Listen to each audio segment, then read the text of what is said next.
go to my website, deletelaws.com, and get a trifold. Laminate a copy of your driver's license front and back, your insurance and registration card, put it on a laminated slip, and it goes inside your trifold above your visor. Use the touchdown position. Hand goes on the seat over here as you film. This hand goes up, grabs the trifold, your driver's license, registration, proof of insurance. Everything that you do with the cop, you show the camera first. Cop pulls you over, license, registration. I'm already like this. I'm already filming the copper. So what's the first thing you do when you see a copper? You start recording, and your hands, look at my hands. I put my elbow right on that knob. You see that?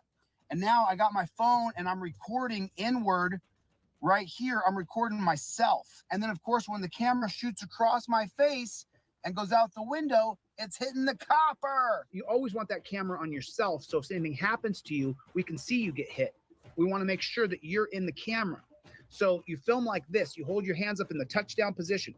Then when copper pulls you over, reach up, grab your trifold, your laminated driver's license, proof of registration, insurance. Right there, cop says, hey, can I get your driver's license, registration, proof of insurance? You pull it down and you hand it to him. There it is. Now he has my license, registration, proof of insurance. He says, hey, where are you going?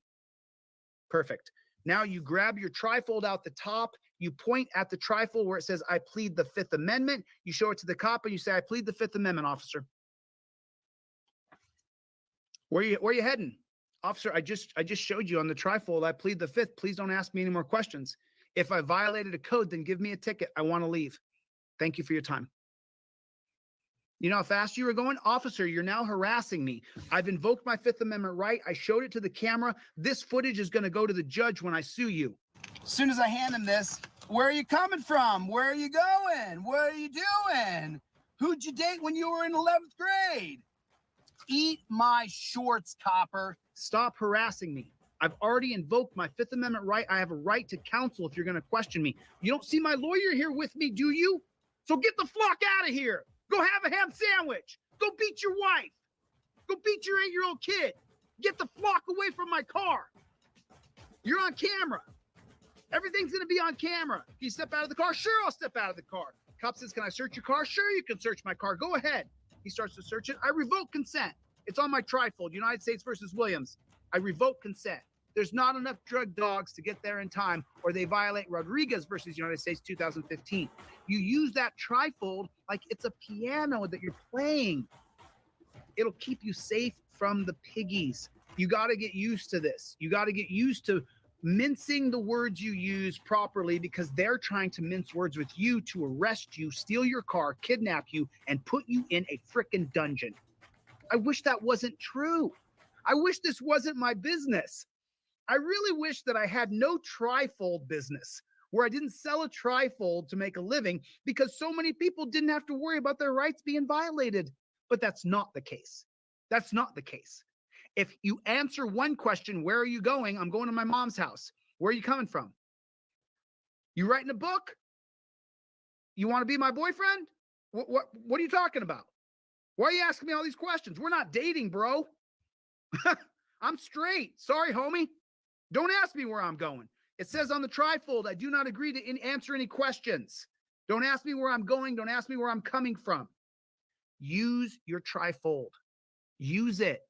I sell it for $9. You can download it. Then you have a copy. You can give it to all your friends. Or if you don't have $9, I'll give it to you for free. I'll give it to you for free. There's my grifting ways. I give away the product I sell for free. I'm a real grifter.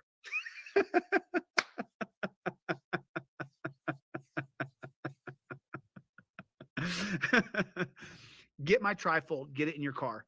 If you don't have one, I'll give you one for free. If you can't afford $9, if you no problem.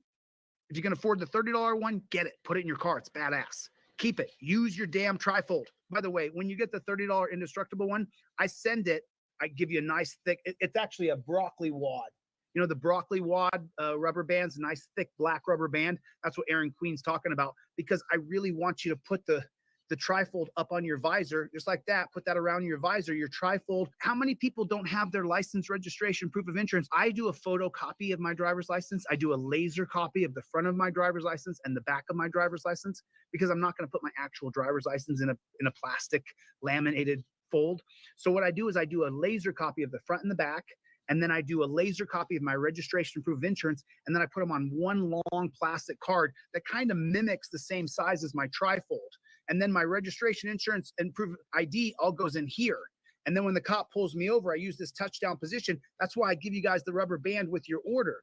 It's a small little thing, but I don't want you trying to find the right rubber band. I sell you a nice, thick, black broccoli wad rubber band that goes right inside of your, right there. What's wrong with having the necessary tools above your head, putting your hands above the steering wheel so you don't get shot? They're shooting people. I wish it was a joke. I really wish I didn't have a business. I wish my business was failing miserably because so many cops were doing it right. That's what I wish. It's just not the case. You got to have the trifold on you. And I don't care about your $9. I'll give it to you for free. Get it in your car. I appreciate it if you can buy it. Thanks. I don't care. Your $9 ain't going to make or break me, bud. Your $30 for the indestructible one doesn't make or break my day today. It just doesn't. But if you have my trifold in your car, it might make or break your day. It could save your life. Someone wrote me an email the other day, and I talked about this the other day, and they said, Chili, the guy started the back and forth with me, and right away I invoked my Fifth Amendment right. He said, where are you coming from? And I said, I don't answer any questions. It's on the trifold. Well, sir. Pulled over because of her speed. It's your license, please. Where are you headed today?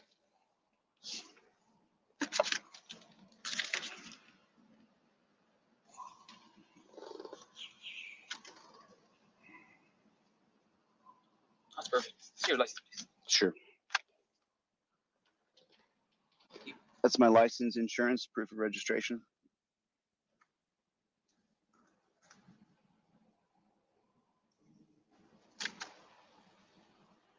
Hey, Mr.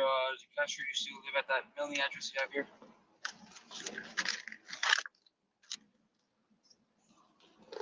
That's for sole purpose of the infraction, sir. I don't want to get mailed out to somewhere else.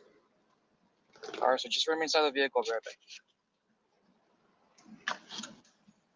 He said, okay. And he went back and did his thing. That's what I want to hear. I want your testimonial. I want to hear from you that I used your trifold. I didn't answer any questions. I got a ticket, but I didn't have to have that. Where are you going? Where are you coming from? What's your favorite color? Can I search your car? Which what I do now, when I know this jackboot thug pig is going to search my car, on your trifold is the 2018 case of Williams versus United States. And as soon as they say, I want to search your car, I know that this jackboot thug pig is going to invoke the Carroll Doctrine, the exigent circumstances clause of the Carroll Doctrine, and say that he's searching my car because he believes I have contraband, or he believes there's a possible loss of life, a danger to someone's life. So I just got this feeling this cop's going to search my car. So I tell him, he goes, hey, can I search your car? And I go, sure, you can search my car. Step out for me. Sure. I start to get out. He starts to search my car. And I say, oh, officer, I revoke consent. I revoke consent. It's right here, 2018, United States versus Williams. It says right on my trifold right here that if I can give consent, I revoke consent. He says, oh, I'm going to call a drug dog out here, do a walk around your car. I said, oh, sorry, officer, 2015 Rodriguez versus United States says that you can't extend a traffic stop to search my car without a single articulable fact or reasonable articulable suspicion that I'm somehow doing something where you need a drug dog out here. And if they can't do that, which they can't, oh, I'm going on a hunch, everything, remember, you're filming everything. Then you got that copper when you go to court. And anything that he gets from your car is fruit of the poisonous tree, the 1961 case of Matt versus Ohio. I really wish that I didn't have this business. But I do. But I do because so many people are cheated by the pigs. Because so many people are cheated by the pigs. OTVO. Everybody put it in the chat. OTVO. OTVO. Put it in the chat. Overturn Terry versus Ohio. Where are you coming from? Going to work? You live in this area?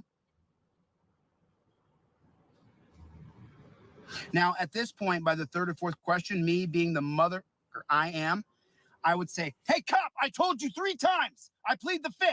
Now back the f up. Leave me alone. You have no right to question me. Do your job. Give me a ticket or don't. But off, piggy. That would be my response. I don't recommend that you do that response.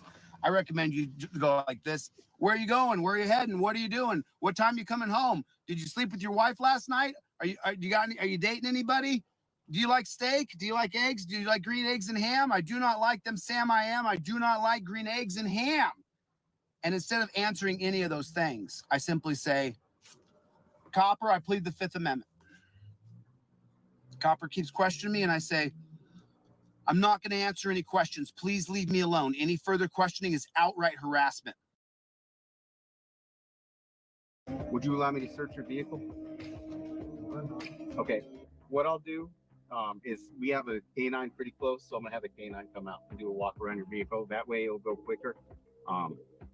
But just I have some reasons to believe that there might be something in your vehicle. I've been wrong before, but there's just some things I'm seeing that makes me want to go a little. Good morning, everybody on the West Coast. Good afternoon, everybody on the East Coast. Welcome to another rendition of Delete Laws. My name is Chili DeCastro. I will be your host. I am an autodidactic constitutional law scholar, completely by accident. The police no-knock raided my home in 2002. It was the first time I'd been to jail, and the second time I went to jail was this year in 2024 for filming a cop, and the principled, unbiased judge Ann Zimmerman put me in jail unjustly, and my conviction was overturned. If everybody would do me a favor and hit the like button, everybody do me a favor. Just take your finger right there. There's a thumbs up down there. Just hit the like button if you would, real fast for me. Just do that. What's going on? Roger Lane, thanks for the super chat. Appreciate it. Shakur Capital, what is going on? So as you guys saw the trifold, I showed you guys that trifold video before I get going on the show. And I want to give a little bit of a V Boyer. What's going on, V Boyer, my old school friend? What is going on? So let me show you how I'm doing the trifolds now. Now I ship them in certified mail packaging. It's just I put 2 for 1 now constantly, so I don't have to remind people. You buy 2 at a time, and then I ship them to you. It costs $10.50 to ship them in this certified mail packaging, and I can fit everything in here. So that's what we got going on. You know, I want to show you guys this video that I saw from Don Andre Investigations. I watched this video and I was just so riveted, and I love this channel. So I wanted to share this with you because, man, he gets into the real nitty gritty of this case, and I want you guys to see it. It's super important because it really, really matters. Joseph Barbini is in here. Who else is in here besides Shakur? Let me get some names going. Joseph, there you are, man. Greg, V Boyer. Haven't seen V Boyer. Everybody, welcome back, V Boyer. Haven't seen you in a minute, V. Thank you for coming. Appreciate you being here. Nice to see you. Troll Hunter is here. Haven't seen Troll Hunter in a minute either. Good to see you, Troll Hunter. Asan Hook. Wow, let's go. Let's get into it. Kevin Gordon is here. What is going on? Princess Buttercup is here. What is going on? Fortnite Clips, man. Soy Leal is here. Soy, I sent you out some cop cards. I hope that you got them. Let's jump right into this, and we'll talk about it in a second.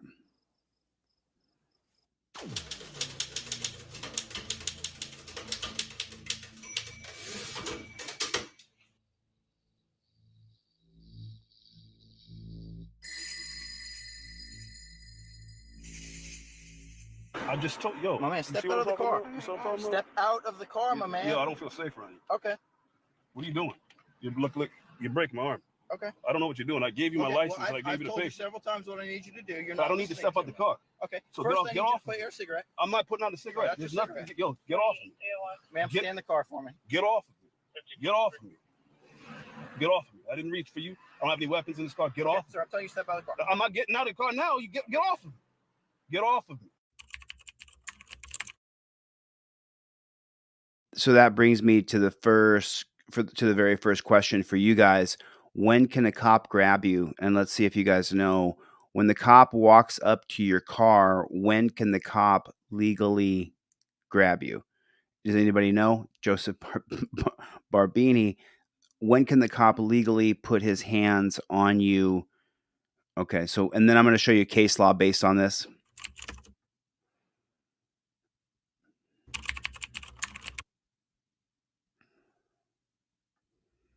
So you might recognize Chris Grisette from a video I published 2 years ago exposing Officer Sean Reagan of the Fairfax County Police Department. In that video, Officer Reagan can be seen breaking Mr. Grisette's car window during a traffic stop over what he considered a sloppy signature on a ticket. If you haven't seen that video yet, I recommend watching it. You can find the link in the description of this video.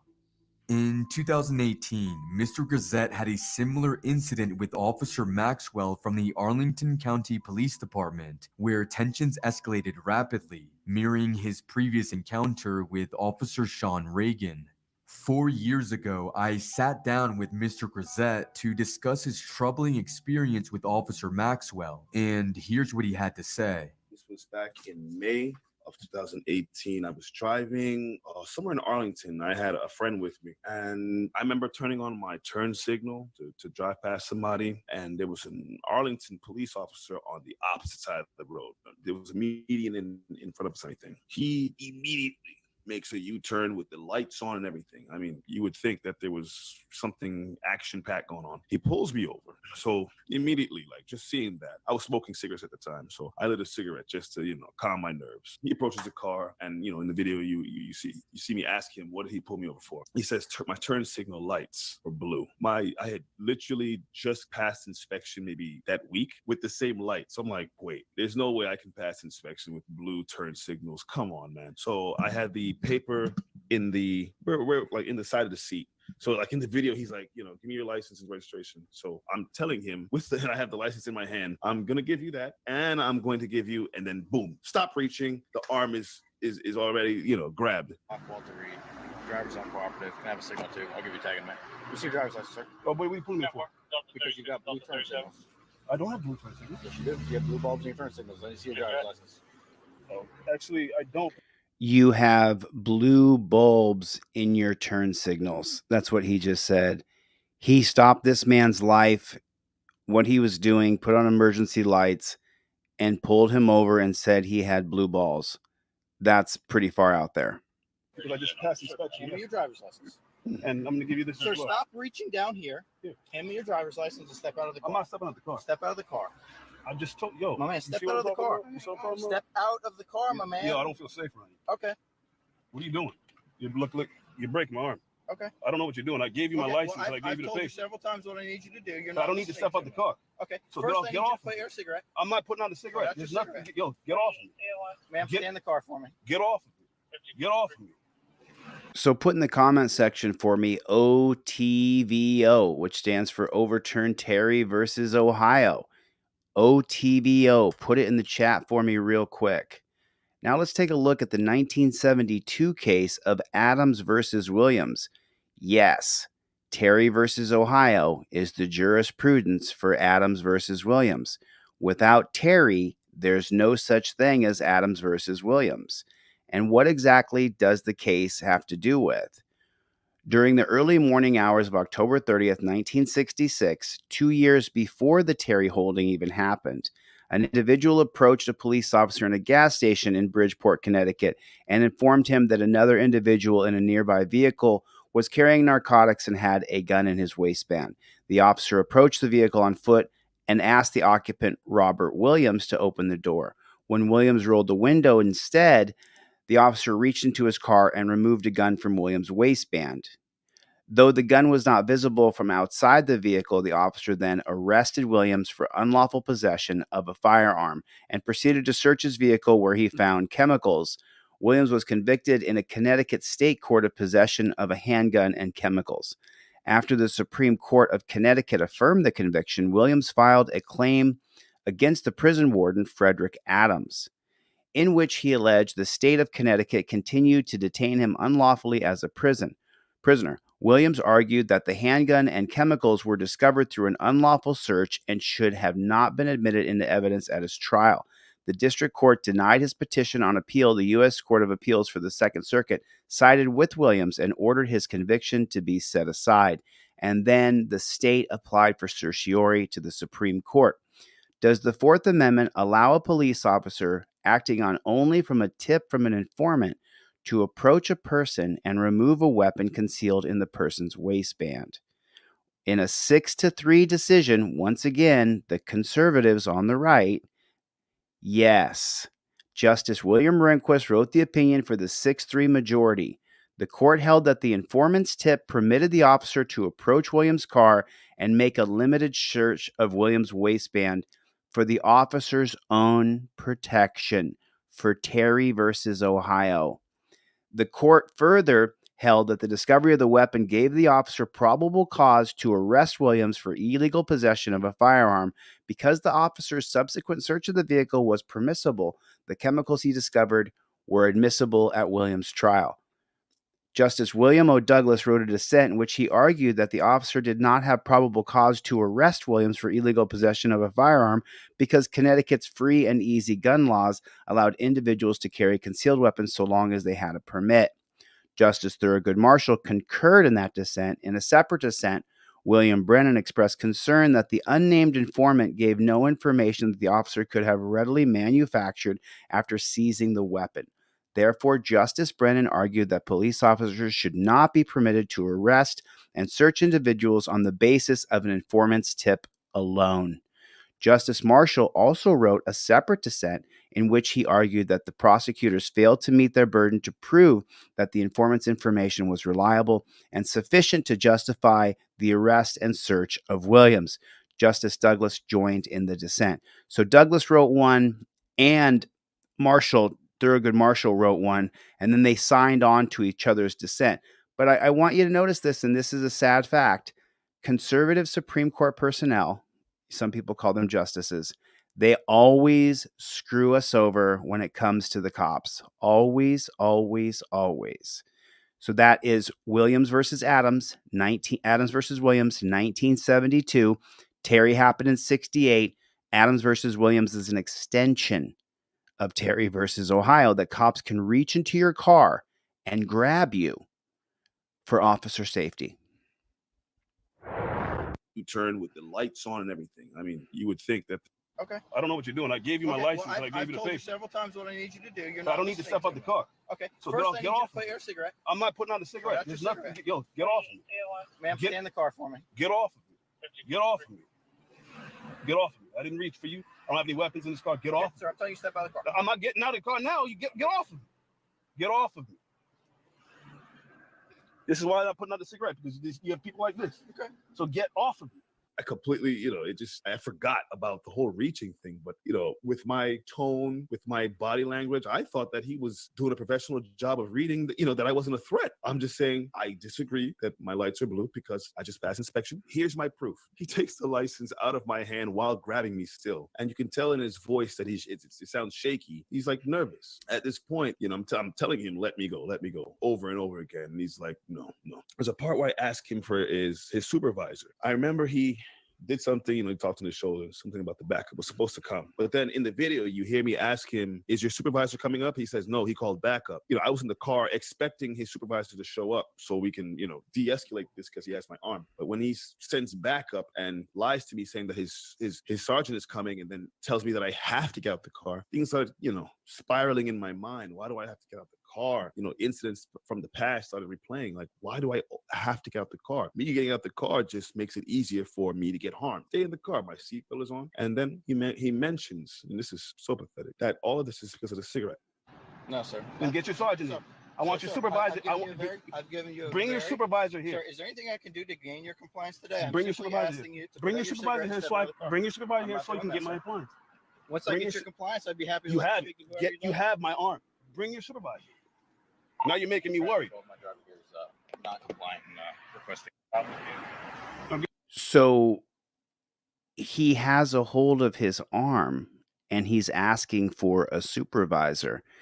Unfortunately, when you ask for a supervisor with a jackboot thug pig organization, the person that you're calling on the scene is the person who trained or hired the cop who has a hold of your arm. You see, when you sign up to be a cop and you agree to these policies, procedures, and protocols, whether you like it or not, it's going to make you a bad person. Put a 1 in the chat if the next cop who comes is going to be a bigger pig than the pig who has a hold of his arm. I just want to know what you think.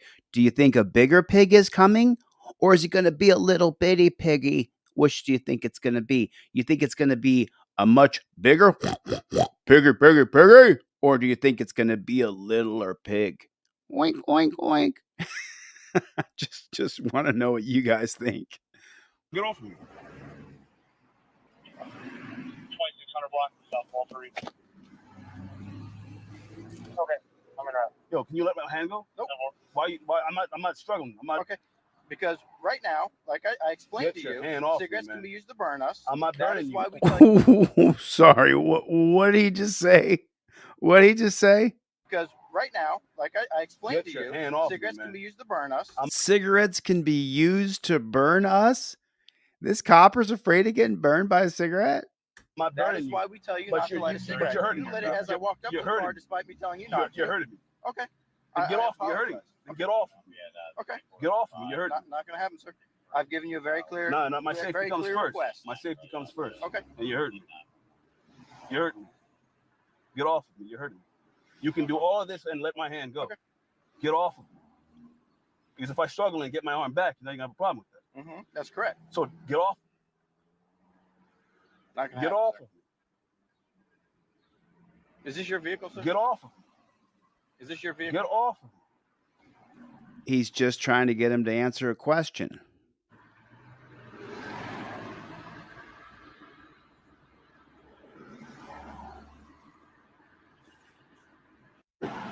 This is in public. Mhm. If that's what you feel, No, we can talk this is about how that later. he can get off my Sir, hand. That's now's all. not the time to talk about it. I am not struggling with him. Now's the time. I'm to not follow being directions. belligerent with him. I'm not being Will disorderly you with get him. out of the car for us? No, I'm please? not. No, because he has. Did you hear what he said? Now is not the time to talk about it. Don't worry about your freedom or your safety. Don't worry about your process or what you had planned for today. Now is not the time to discuss what I'm doing to you. It's the time to follow instructions. Just let me hurt you. I'll say it real nice as I'm doing it. Just turn around and put your hands behind your back for me. Okay, now put your hands together like you're praying. Now I'm just going to put these torture cuffs on you. But don't worry, I'm a real nice guy. I'm going to talk just like this the whole time. It's in our policy, procedure, and protocol that I'm doing this right. So if you say you're being tortured, I'm going to tell you I can get a finger in there in those cuffs. That means you're not being tortured. Oh, your shoulders hurt from doing this? Hey, man, it's our policy. I'm really sorry about that. I'm going to say it real nice, though. I promise I'll say it real nice. Struggling with him. Now's the time. I'm to not follow being directions. belligerent with him. I'm not being Will disorderly you with get him. out of the car for us? No, please? I'm not. No, because he's being disorderly. What are you doing? What is he doing, man? What is it? You can't take me out of the car like this. We can, sir. No, you cannot. Do I step out? No, Sir, this is a very simple request. Yo. I'm just asking you for your step no, out. of the no. car. Get off my hand, man. Here's the deal. Get off my If hand. you don't want to step out of the car, then you need to put out the cigarette. It's one or the Get other. off my hand. Step. My put out the cigarette has nothing to do with what It you does. do. Like, what? No, It it doesn't. does. No, it doesn't. Have I attacked you with a cigarette? Sir, Has I've already anything- explained it to you. Dude, get off me. Sir, Get every off. time We I can make a talk. stop, We if can someone talk smoke, I tell them to put civilly. out the cigarette. We If can you talk refuse, then I'm civilly. gonna have you sit back here. Since when was a cigarette something that cops were afraid of? He says, you can hear him say it. Cigarettes are used to burn police. I mean, what is the bulletproof vest? What is the backup for? What is the gun? What is the mace? What is that for? If cigarette can defeat you and make you do your, make you not do your job the way you're supposed to. That's just. Oh, no. The cigarette's making him do his job how he wants to do it. He's saying he's afraid of being burned. Good dude. I guess he doesn't really understand the zeitgeist that's been created. It baffles me. But he pulls me over for, so some turn signals, not even headlights, just a turn signal. That to me is absurd. He also gave me a tint. I don't even think he measured the window. He gave me a ticket for tint. After that, they got me. He opened the car. I remember I was talking to somebody else that arrived, and he's saying that by law he's allowed to do this. No. Yeah, we just read it. It's Williams versus Adams. Please put out your You're being cigarette. aggressive. Okay. No, And I told you I I don't have feel asked you safe. several times nicely to And I please told put you your to get your cigarette. sergeant. Here's your sergeant. Okay, I'm not I'm not doing all that. I'm waiting for him. That's what we're waiting for. We're not waiting for anything. It doesn't work that way. You just called him, didn't you? No, No. he called for backup. You called I'm your back. sergeant. I did. I mean, he's not here yet. So That's what- here's the he's deal. not here yet. Right. He's on his correct. way. Yeah, absolutely. But Then you're what gonna are you step out. lying for, man? Step out. What are you lying for? No, All right, you're here's the lying deal. too. If you No. do not step out of the vehicle, then you're going to be placed under arrest For and what? taken to jail For for what? obstruction because you're being given a lawful order. No. It's not a lawful order. It is a You lawful don't have order. to get. You don't have Wrong. to get me out The the car. Supreme Court has told me that I What can did order you you out pull? of the car. What did you? No. I've already told you because you have blue turn signals in it. Look and at my your window turn down. signal. I know they're blue. They're not your blue, kid and I situation can't is dark. pass inspection with blue. Go ahead, step on out. Dude, I don't feel safe around you, man. Okay, step on out of the car. Step out. Step out. Come on, step out. Dude. Okay, then at this point you're gonna be under No, arrest no. for You said you're obstruction. sergeant. I think Randy's got a good point here. Look what Randy from Peg said. Randy said, so what about if you have hot coffee? If you have a cup of hot coffee, if you got a coffee there, well, you know what could happen? You could throw the coffee on him. What if you got a sandwich? You could throw that sandwich right in the copper's face. What if you got a bottle of water? Man, you could throw this bottle of water right at him. He better put you in torture cuffs for his safety. I mean, what about a trifold? If you got a trifold, you could paper cut him. What? Because this isn't paper. This is indestructible polyurethane paper. You could cut him with this. If he sees this, he might be scared you're going to cut him. Ooh, I know. What about if you got a rubber band? Oh, man. You guys remember the old rubber band guns? You could just take a rubber band and you could flick him. You could flick him. Officer safety, we need to confiscate that rubber band. It's a good point, Randy. What else does he need to pull a gun on you and cuff you up for? What are the things in your car do you think he could say he's scared of? Scared of my glasses. I could break my glasses and cut you. Like, I mean, how many BS things can he come up with? Step out. Come on, step out. Dude. Okay, then at this point you're gonna be under No. arrest for You said you're obstruction of sergeant. justice. You said you're sergeant. Dude, you're You're under sergeant. arrest. We don't have to step wait out of for the the car. Yes, you do. No, we don't. Step out of the car. Dude, my man. Step out of the car. You need to get out. Yo, I'm waiting for a sergeant. Sir, You called the step out of the sergeant. car. You don't, the sergeant's on his way. Step out of the car before you Come on, step out. Okay? Step out. Hold on. Step out. Place your other hand behind your back. Face the corner of your car. Place your other hand behind your back. It feels to me it's like when their egos get hurt, they have to make it a mission to make you know your place. And that to me is like, is that your job? Is that your job? You know. So this escalated for a cigarette. Yeah, he pulls me out the car and immediately puts me in handcuffs and has me sit on the ground. About 45 minutes go by before he issues me tickets and lets me go.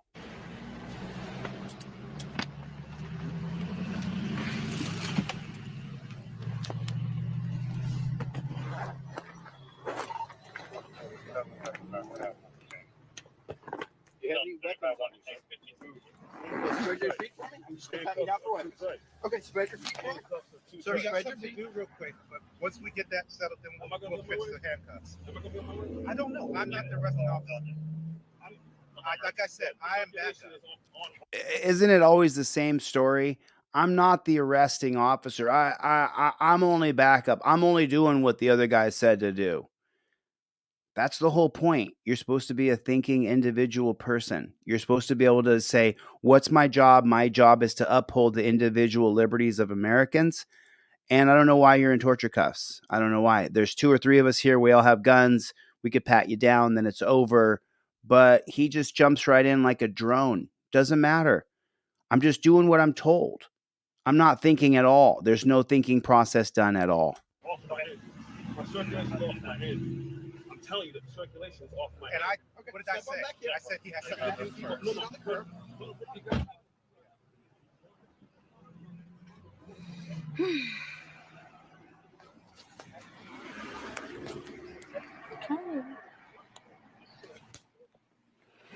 And he was out with a lady.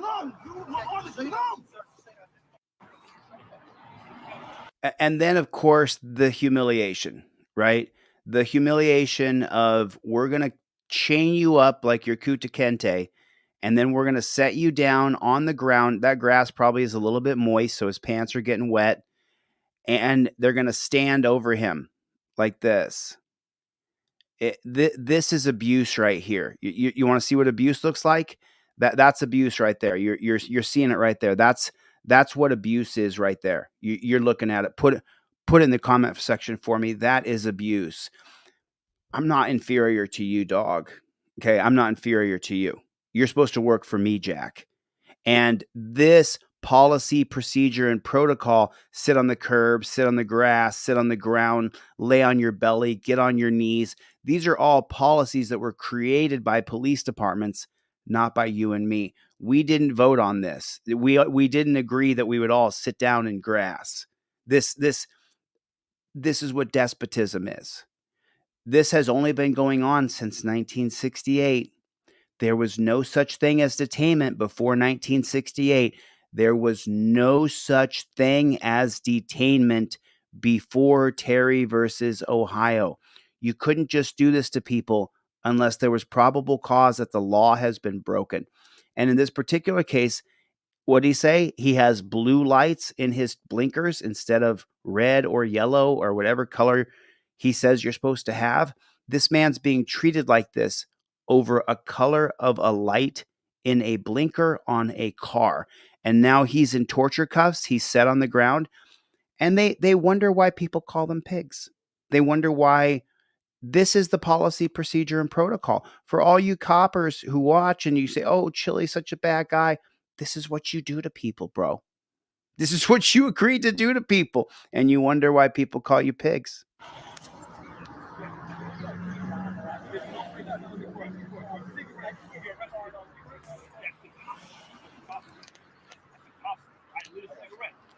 At least she's filming out the window. Was everything thrown out, or The tint I got found guilty for, but the defective equipment I beat. It was dismissed. In conclusion, the events that unfolded during the May 25th, 2018 traffic stop involving Chris Grisette and Officer Maxwell of the Arlington County Police Department serve as a stark reminder of the importance of professionalism, de-escalation, and respect in law enforcement encounters. Officer Maxwell's inappropriate behavior, including unnecessary aggression, forceful actions, and questionable justifications, not only escalated a routine stop, but also raised concerns about the misuse of authority. Moving forward, it is imperative for law enforcement officials to undergo continuous training in conflict resolution. Okay, let's stop right there real quick. We are going to come right back to this space right here. But I want to show something here where Don Andre Investigation said that we have to look at continued training. And I absolutely love this channel. As you guys can see, I'm a subscriber. I've already dropped my comments in here. You guys can find them in there and comment after me. But I want to show you something. He just said more training. So let's take a little deeper dive into that idea. Okay, so Cabin watered down NYPD misconduct rules as his final act. Just 3 days before the outgoing police commissioner resigned, he released a new disciplinary matrix that lowered penalties for cops who commit various offenses. And I'm going to give you a clue. What do you think? So there's Cabin, Caban. What do you think he lowered the punishment to? Well, you know what? I'm not going to tell you. You can see it right here for yourself. The NYPD has quietly reduced the suggested punishment for cops guilty of abusing authority, using language, failing to take civilian complaints, and conducting unlawful searches. The changes, called the disciplinary matrix, are dated September 9th, just 3 days before now former police commissioner Edward Cabin resigned in the middle of a federal corruption probe that's touched several members of Mayor Eric Adams' administration. The police commissioner has total control over the penalty guidelines, and the mostly watered down version took effect this past Monday. The police commissioner has total control over the penalty guidelines. And you see, as governor, I will change that. No. The cops don't get to be. So what are they? With each revision of the disciplinary matrix, we strive to maintain a fair and balanced process. The categories of downgraded punishments include violations of department rules and regulations, abuse of authority, discourteous and offensive language, firearm-related incidents, off-duty misconduct.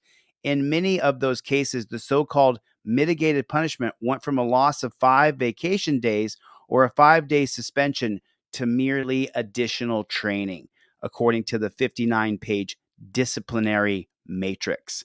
The mitigated punishment is given to officers who are either first-time offenders or have some related excuse. They just have to have a related excuse for what they've done wrong. Some of these changes adjust the mitigated penalties to better account for those extenuating circumstances while leaving the presumptive penalties in place. so now what this they have changed any kind of punishment for more training. When you hear more training, you need to scoff at that and say bullshit, criminal charges. And when I'm governor, I will see through legislation that creates police brutality statutes, codes, and ordinances. That's what I'll do. PB 101, Police Brutality 101, PB 102, Police Brutality 102. And at the very minimum of all these criminal charges, you lose your peace officer certificate. So you can't be a copper anymore. If you wrongfully arrest somebody, you mess up their whole life. You should never be a cop again, ever. But it's just, you have cops who are in charge of disciplinating cops, investigating cops. We've created this agency, this third party entity, and they call themselves law enforcers when they're all peace officers. They all call themselves law enforcers, and they will arbitrarily decide on their own what kind of punishment they should get for themselves when they put you in torture cuffs, wrongfully arrest you, wrongfully imprison you. You just need more training. Every time I hear more training, I just want to vomit. Here's the link for that NYPD article if you want to read it. I'll put it in the chat for you right there. It's just, we're living in this dystopian state of absolute despotism. It's so unbelievable. I'm going to show you guys some legal news in a minute. I want to do a couple more videos because when we go over the ruling from the federal judge where we win and LVMPD is going to have to pay me for wrongfully arresting me, we're going to get into that. But I just want to show you a couple more videos before we get to there because it's a lot of reading. Do you guys remember? Thank you. That ain't my money. That's my money. That's my money right here. Sir, you've been watching me the whole time. I seen you take it. I seen you come. Sir, just count it. If I'm right, it's gonna be around $1,000. If I'm right, and like I told you, I just went to Wendy's. I seen you still. New at 4, a former Charlotte Mecklenburg police officer took a plea today in a case where he was accused of stealing $900 from a suspect. We showed you this body cam video back in June when it was released. The incident happened in March. Former officer Henry Chapman was accused of stealing the money from a man who was in custody. Well, today Chapman took what's called an Alford plea. That means he gets to maintain his innocence while accepting the judge's punishment. I'm sorry. What? I'm sorry. I covered this video here on DLZ. Put a 1 in the chat if you guys remember I covered this video. Do you remember this? I covered this. This copper arrests this black guy, then steals his money, puts it inside of his car door, and then doesn't want anybody to check. And then one of the other coppers comes out and is like, oh, no, it's no big deal. Let me show you. He moves the copper. They look in the door panel, and this cop right here, this JBTP, had stolen $900. And now he gets an Alford plea where he's not guilty. I'm so sorry. That's so confusing because I saw him steal that money. He doesn't. I'm so sorry. Money from a man who was in custody. Well, today Chapman took what's called an Alford plea. So I'm so sorry. An Alford plea. That means he gets to maintain his innocence. He gets to maintain his innocence that he stole money, $900 from a guy that he put in chains to be able to steal that money. While accepting the judge's punishment. Chapman will now serve a maximum of 2 years probation and complete a CBI course, and that's a cognitive behavioral intervention course. Oh, it's more training. Oh, shoot. I get it. I'm so sorry. Fudge. I mean, it's more training. Shoot. CBI. They got an acronym for it. I didn't know. Well, hell, if we just need more training, I had no idea. He just needs more training. He stole almost $1,000, $900 from a dude, literally stepped on it, broke the clip. The guy in the back heard the money clip break, and then he stole the $900. But he just needs more training. That's all he needs. Just train him up. He just needs more training. That's all he needs. While accepting the judge's punishment. Accepting the punishment of what? Chapman will now serve a maximum of 2 years probation and 2 years probation? complete a CBI course, and that's a cognitive behavioral intervention course. A cognitive behavioral intervention course. Well, shoot. That's it. I mean,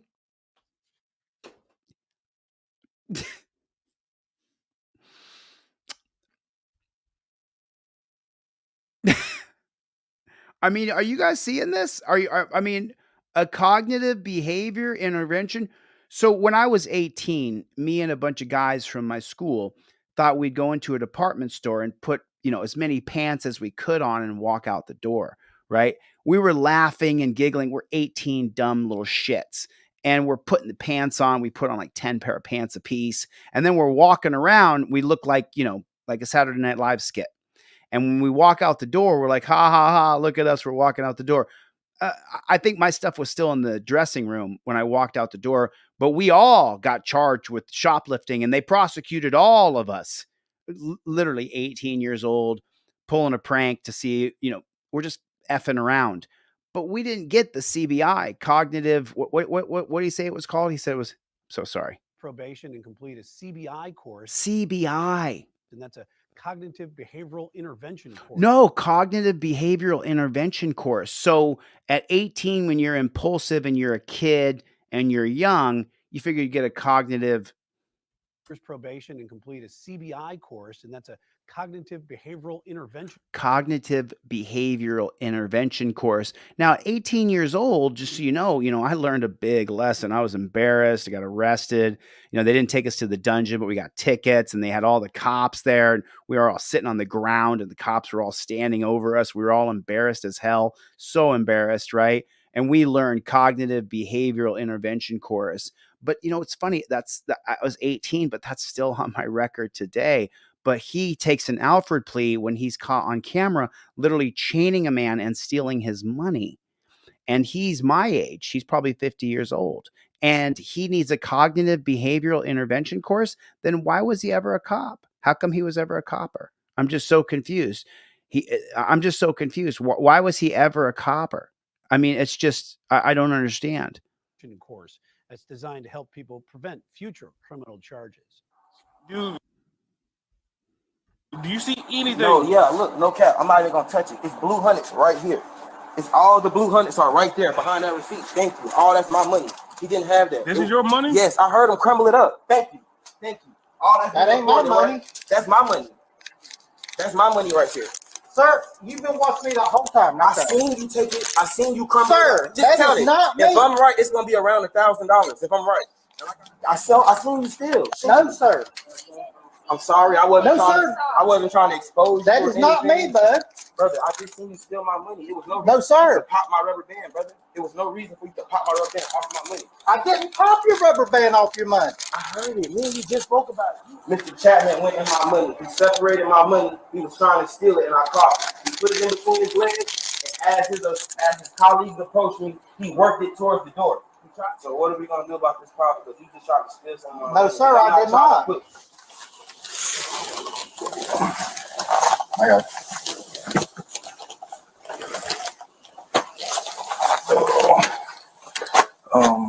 Sergeant Burke and one of the detectives will come and speak to you, all right? So just chill out, relax. Do you need anything? No. Do you need anything? This is the guy that got caught stealing. He's the one that got caught stealing the guy's money. I just want to apologize to everyone and say, man, one of these things, dude. And I'm sorry. Okay. I hear, brother. We feel real bad you got caught stealing shit. Anything to drink or anything? No. Oh man, when I was 18, the cops weren't nice like this to me. They didn't ask me if I needed anything.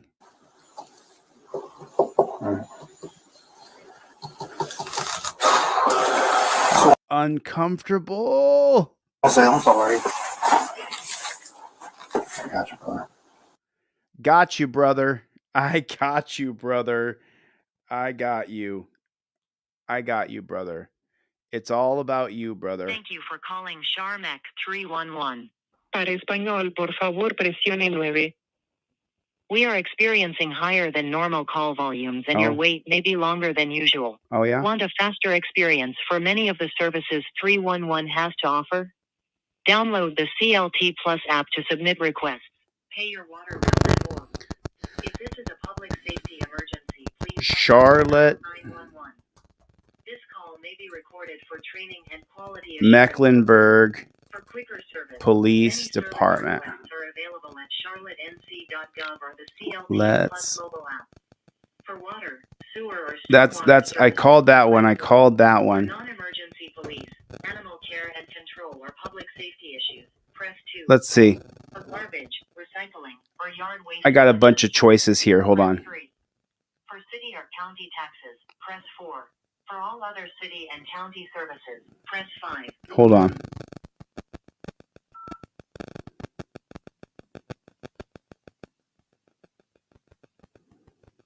We are experiencing higher than normal call volumes, and your wait may be longer than usual.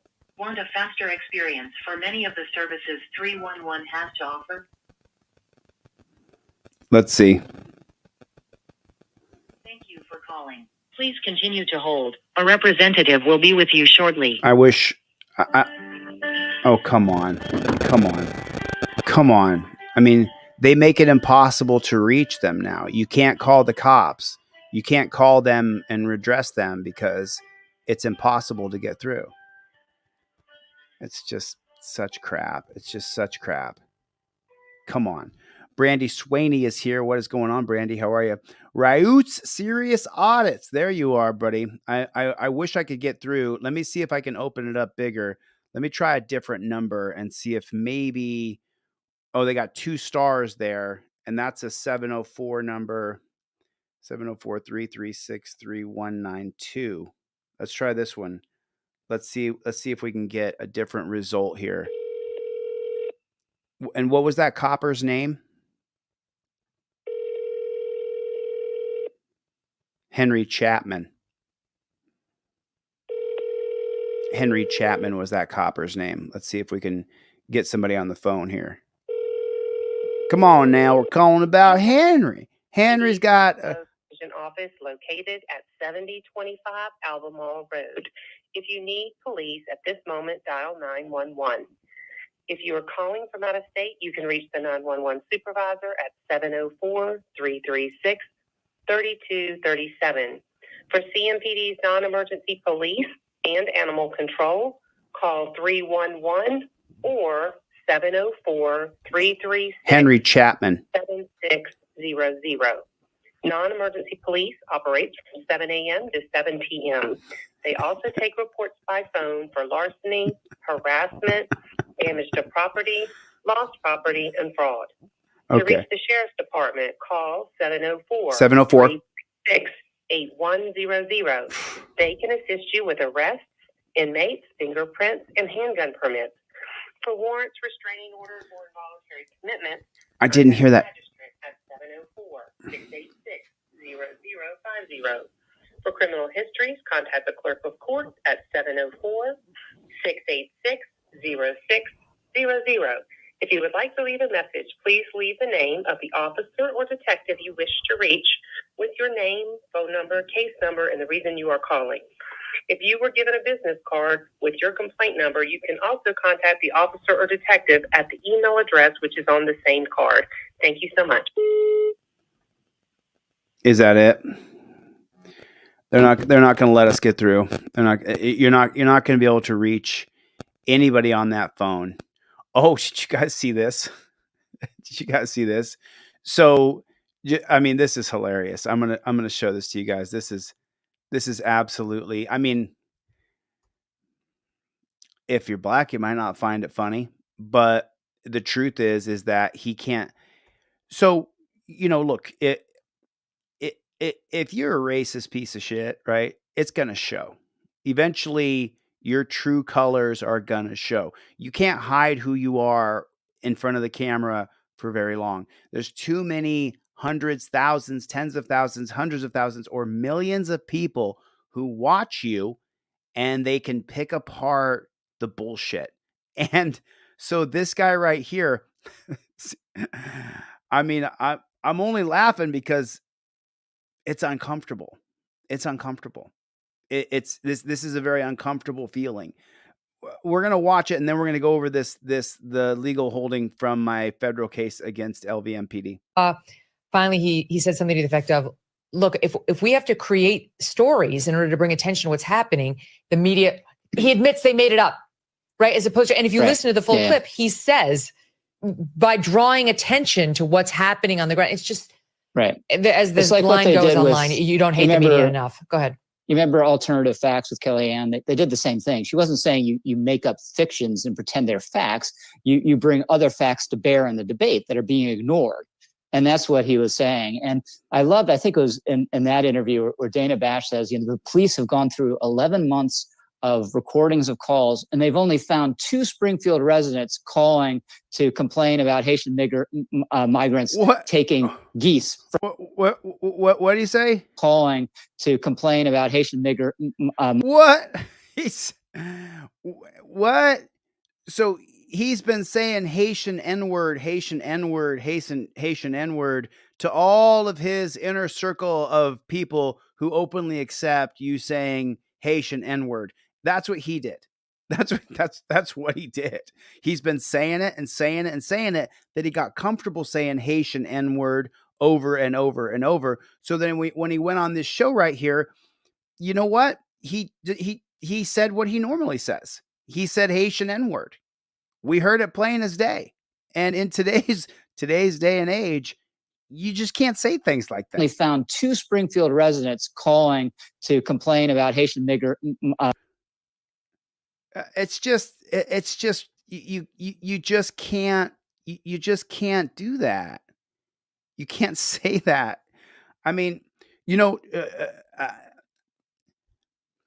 there are rural parts of this country that I've traveled to, who I've made friends with different people. And when people drop N-bombs in front of you and you're a civic leader, you have to tell them, hey, you can't ever talk like that in front of me. There was a guy in Ohio. I'm not going to say anybody's name, but there was a guy in Ohio who at the time he said this, I was acquainted with him, and he said something about N-word, and I said, hey, listen. I said, listen, you could say whatever you want, but you can't talk that way in front of me, dude. I have to say out loud that you can't say that in front of me. If you do, I can't accept you. I can't hang out with you. I can't talk to you. You can't talk that way in front of me. And I told him that just word for word, verbatim. You just can't do it. You can't bash an entire race because some Haitian migrants are the topic. He is what he is. I mean, he is what he is. And so now he's going to lose his job, because that's how he sees black people, as Haitian Enners. That's how he sees it. If he didn't see it, it wouldn't have just slipped out of his mouth that way. It just wouldn't have happened. Do you know what I mean? And I remember growing up as a kid on the playground, where I was raised not racist by my family at all whatsoever. Matter of fact, if I had said anything even slightly racist, my aunt and uncle would have come down on me with both feet and stomped a mud hole in my ass. So it just was not tolerated. On the playground, all the white kids said the N-word. We all said the N-word on the playground. And it was totally acceptable. It was totally normal. If you're a Gen Xer or you're a boomer, you know what I'm talking about. It was totally normal. The N-word was privately acceptable in white groups and what other groups there are, all the way up until George Floyd was murdered. And after George Floyd was murdered, then a big wall came down. It's the reason I don't listen to 90s rap anymore. I love 90s rap. I know every word to every Jay-Z song. I know every word to I mean, you can't imagine, to every Snoop Dogg song, to Nate Dogg, to Dr. Dre, The Chronic. I know every word to every song, but I don't sing it anymore because I'm not allowed to say Anna. You can't say it. So, and if I heard the song on the radio, I'll sing it, but then I just blank that part out because it's become this thing where it's you. It used to be you could say Enna this, Enna that if you said but not anymore. It changed. And he said the NWA.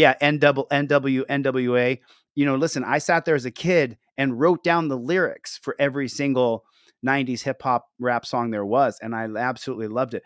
But you just can't talk. You can't say those kinds of things. You certainly can't on a right-wing show as a white person say Haitian enners. It's just that's not going to work out for you. So I've got some good news. And I want to share it with you guys right here. Let me know if you guys can see this. So you guys remember I had an attorney named Michael Mee.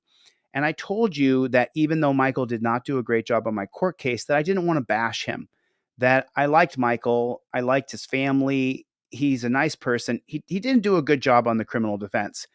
I didn't do a good job on my criminal defense. And Zimmerman did a biased, unprincipled job in sentencing and in presiding over the case. She should be removed from the bench. She's a tyrant. Brandon Bork went on the stand and lied. Brandon, you're going to go on the Brady list for the lies that you told on the stand.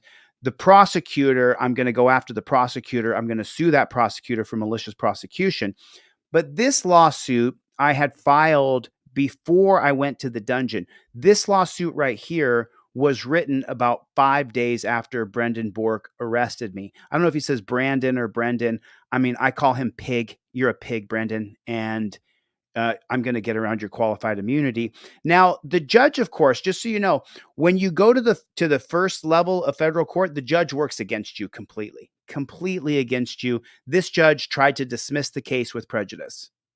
And so the judge, and we're going to end up going over this judge to circuit court because you lose at the first level of court. But I didn't lose completely. As a matter of fact, a lot of the claims got through. So I'm just going to read this real quick. You guys can stay, you can stick around, but this is the actual document.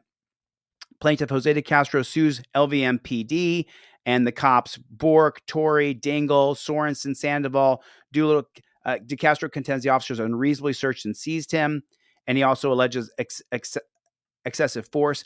I previously granted part of the defendant's motion to dismiss De Castro's First Amendment complaint with leave to amend most claims. So he previously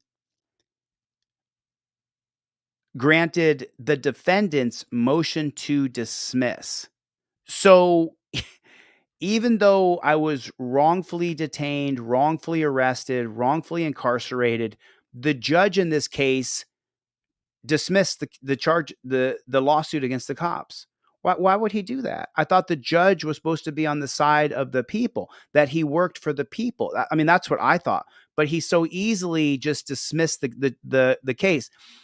However, I dismissed with prejudice De Castro's Fourth Amendment claim of unreasonable seizure and state law claims for false imprisonment, invasion of privacy, and negligence based on his arrest and search of his person. I did so because I concluded, this is just one judge, based on the facts and allegations, Bork had probable cause to arrest De Castro, but that's not true. He did not have probable cause to arrest me. It's not true. So the judges are working against us. Even though we win part of this, the judges are, put it in the chat, the judges are working against us. Why would you dismiss a First Amendment claim when clearly I identified myself as a member of the press? It's just, okay.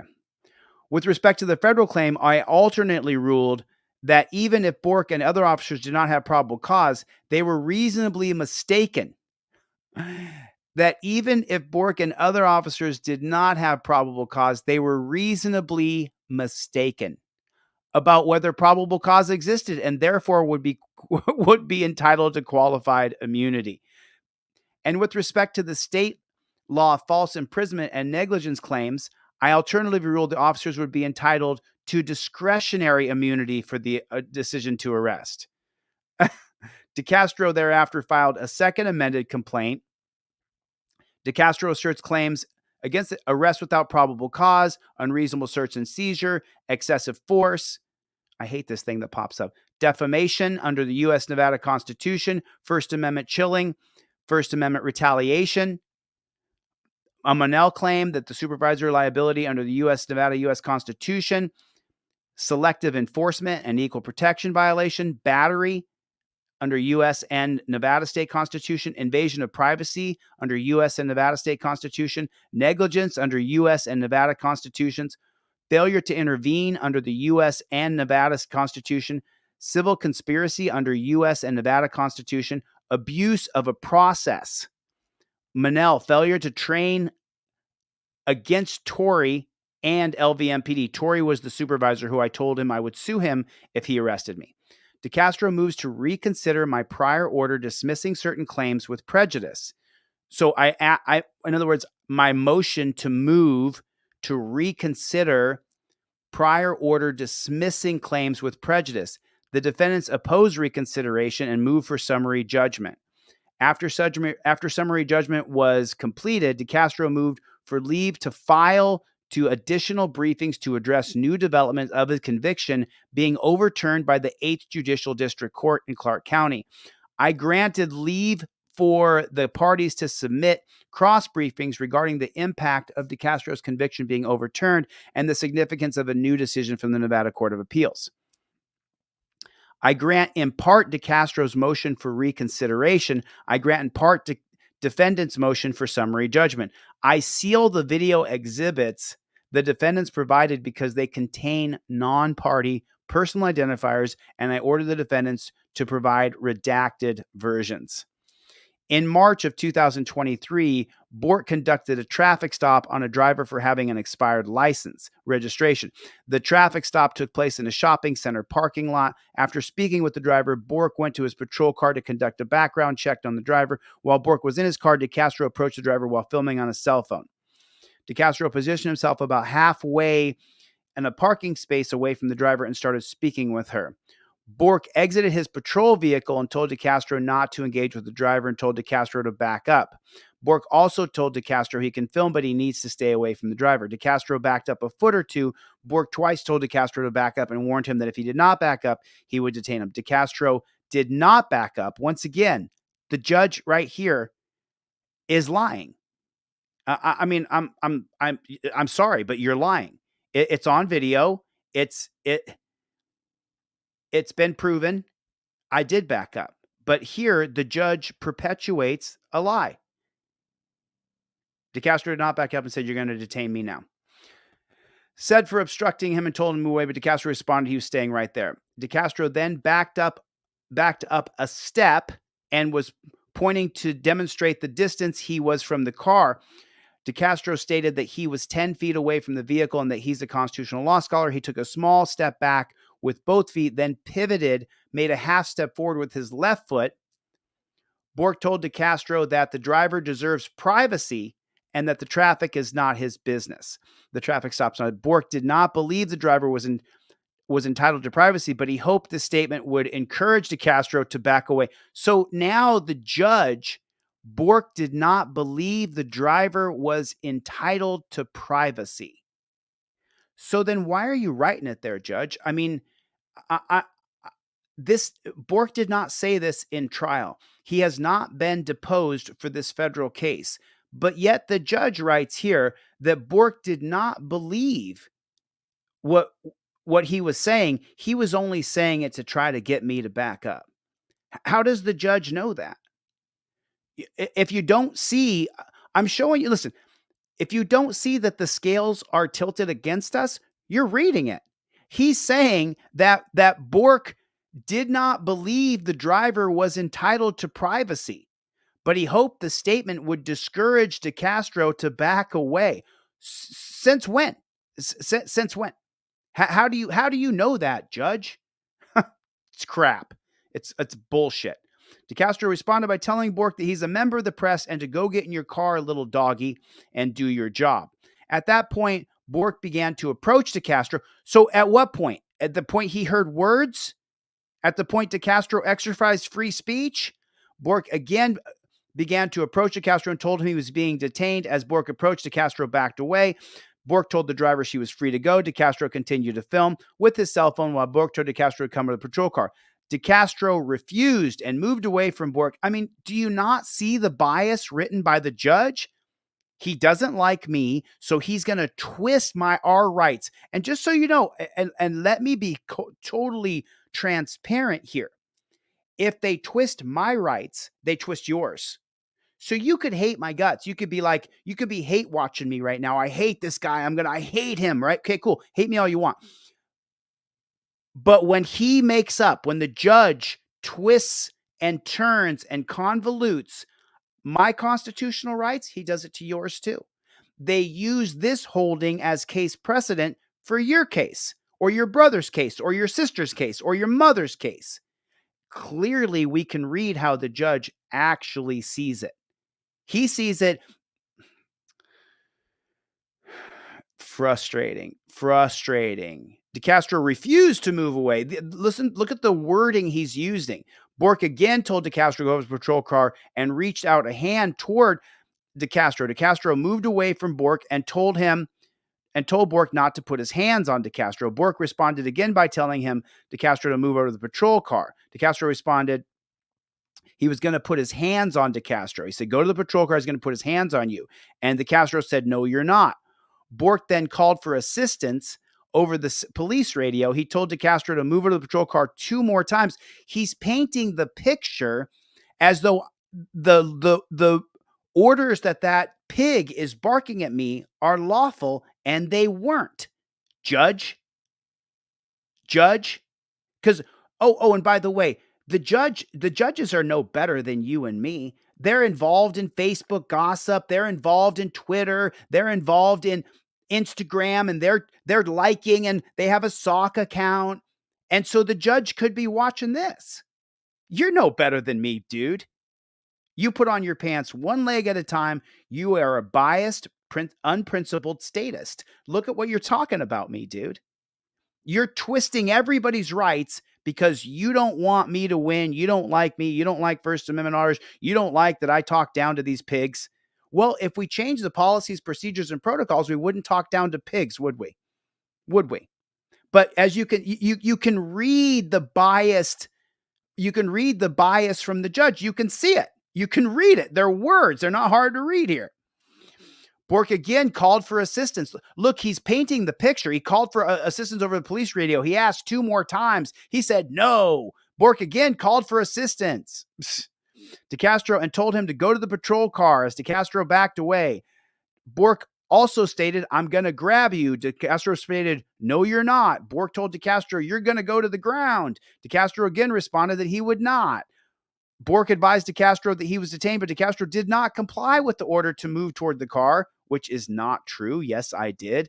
And instead requested a supervisor respond to the scene. Bork again called for assistance and again told DeCastro to go over to the patrol car. At that point, DeCastro turned. Oh, so he gets it in here. At that point, DeCastro turned and walked toward the patrol car while continuing to film the incident on his cell phone. Bork told DeCastro he was being detained for obstruction and set the cell phone down on the car's hoods. Before reaching the patrol car, DeCastro turned around to face Bork, repeated he was a constitutional officer, and objected to being detained. Of course I did. And what kind of person are you, Judge? You're supposed to uphold my right to film him. And the words are supposed to be in this, Judge. You're supposed to be saying he was giving him unlawful orders. He dismissed my First Amendment claim with prejudice. And we clawing back. This is going to go to the next level, to the circuit court. This judge is as biased and unprincipled as Zimmerman. You can read it. He's not saying these are unlawful orders. He's saying DeCastro again didn't follow his commands. They were unlawful commands. That's why the resisting charge was also dismissed, overturned on appeal. You can see it yourself. Bork repeated his commands to set his phone on his car hood. He did not. He did not. That is not true. I put my phone on the hood of the car. There was no command to set my phone on the car hood. Bork then reached both hands toward DeCastro and told him he was being detained. DeCastro backed away and appears to swat or attempt to swat away Bork's hand. Well, once again, the judge is lying. I'm sorry, but the judge is absolutely lying. Bork testified on the stand that he did not think I was taking a swat at him or trying to fight him. He testified in open court that I did not try to fight him. He reached his hand towards me. It was coming toward my face. I put my hand like this. His fingertips hit my palm. And he said, "Oh, you're going to grab me now?" I said, "No, I'm not grabbing you." It was a natural reaction to block the hand coming at my face. That's not true, Judge. That's not true. And so for the judge, I'm used to being in the limelight. I don't think you are, bud. I don't think you are. I think the people who care and who are good are going to read this and see you for what you are, an unprincipled, biased, statist judge. That's what you are. I mean, it's plain as day. Reach with both hands toward DeCastro. DeCastro backed away and appears to swat or attempt to swat away Bork's hand. That's a lie. That's an absolute lie. A swat would be like this. I didn't do that. My hand went here. His hand hit mine. It's on video. If Bork's body camera didn't accidentally turn off, you would see it. I never took a swat at a cop. That's just not true. It's just not true. I don't know why the judge would write that. He's absolutely not telling the truth. That's not true. It's on video, and the cop testified that that's not true. It's just so unbelievable reading the bullshit. Bork stated, "Now you're going to put hands on me." Bork grabbed DeCastro's front of his t-shirt with two hands and maneuvered him to the front of the patrol car. DeCastro stated, "Let it roll," to which Bork responded that he did not care about the filming. DeCastro asked why Bork was grabbing him. He also announced he's a member of the press. Bork told DeCastro to turn around 4 times. DeCastro did not do so. I'm going to get the judge's name here, and we're going to petition the judge to take a look at his, take a look at your honesty factor here. Take a look at your position here. You may not like First Amendment auditors. You may not like me, but you're supposed to be a custodian of justice, and you're supposed to uphold the Constitution and my right to be the press. And here, this is mostly, it's not true. The judge is lying. He's saying things that are untrue. That Bork, the cop, testified that he did not believe I was trying to fight him or swat his hand, that I put my hand up. It's in the transcripts. So I don't know why the judge would say things like this. Well, because he's biased. Dingle arrived on the scene and took DeCastro's right arm. Bork had a grip on DeCastro's left wrist. DeCastro asked Dingle if his camera was on, and Dingle responded it was. Bork ordered DeCastro to put his hands behind his back. DeCastro said no.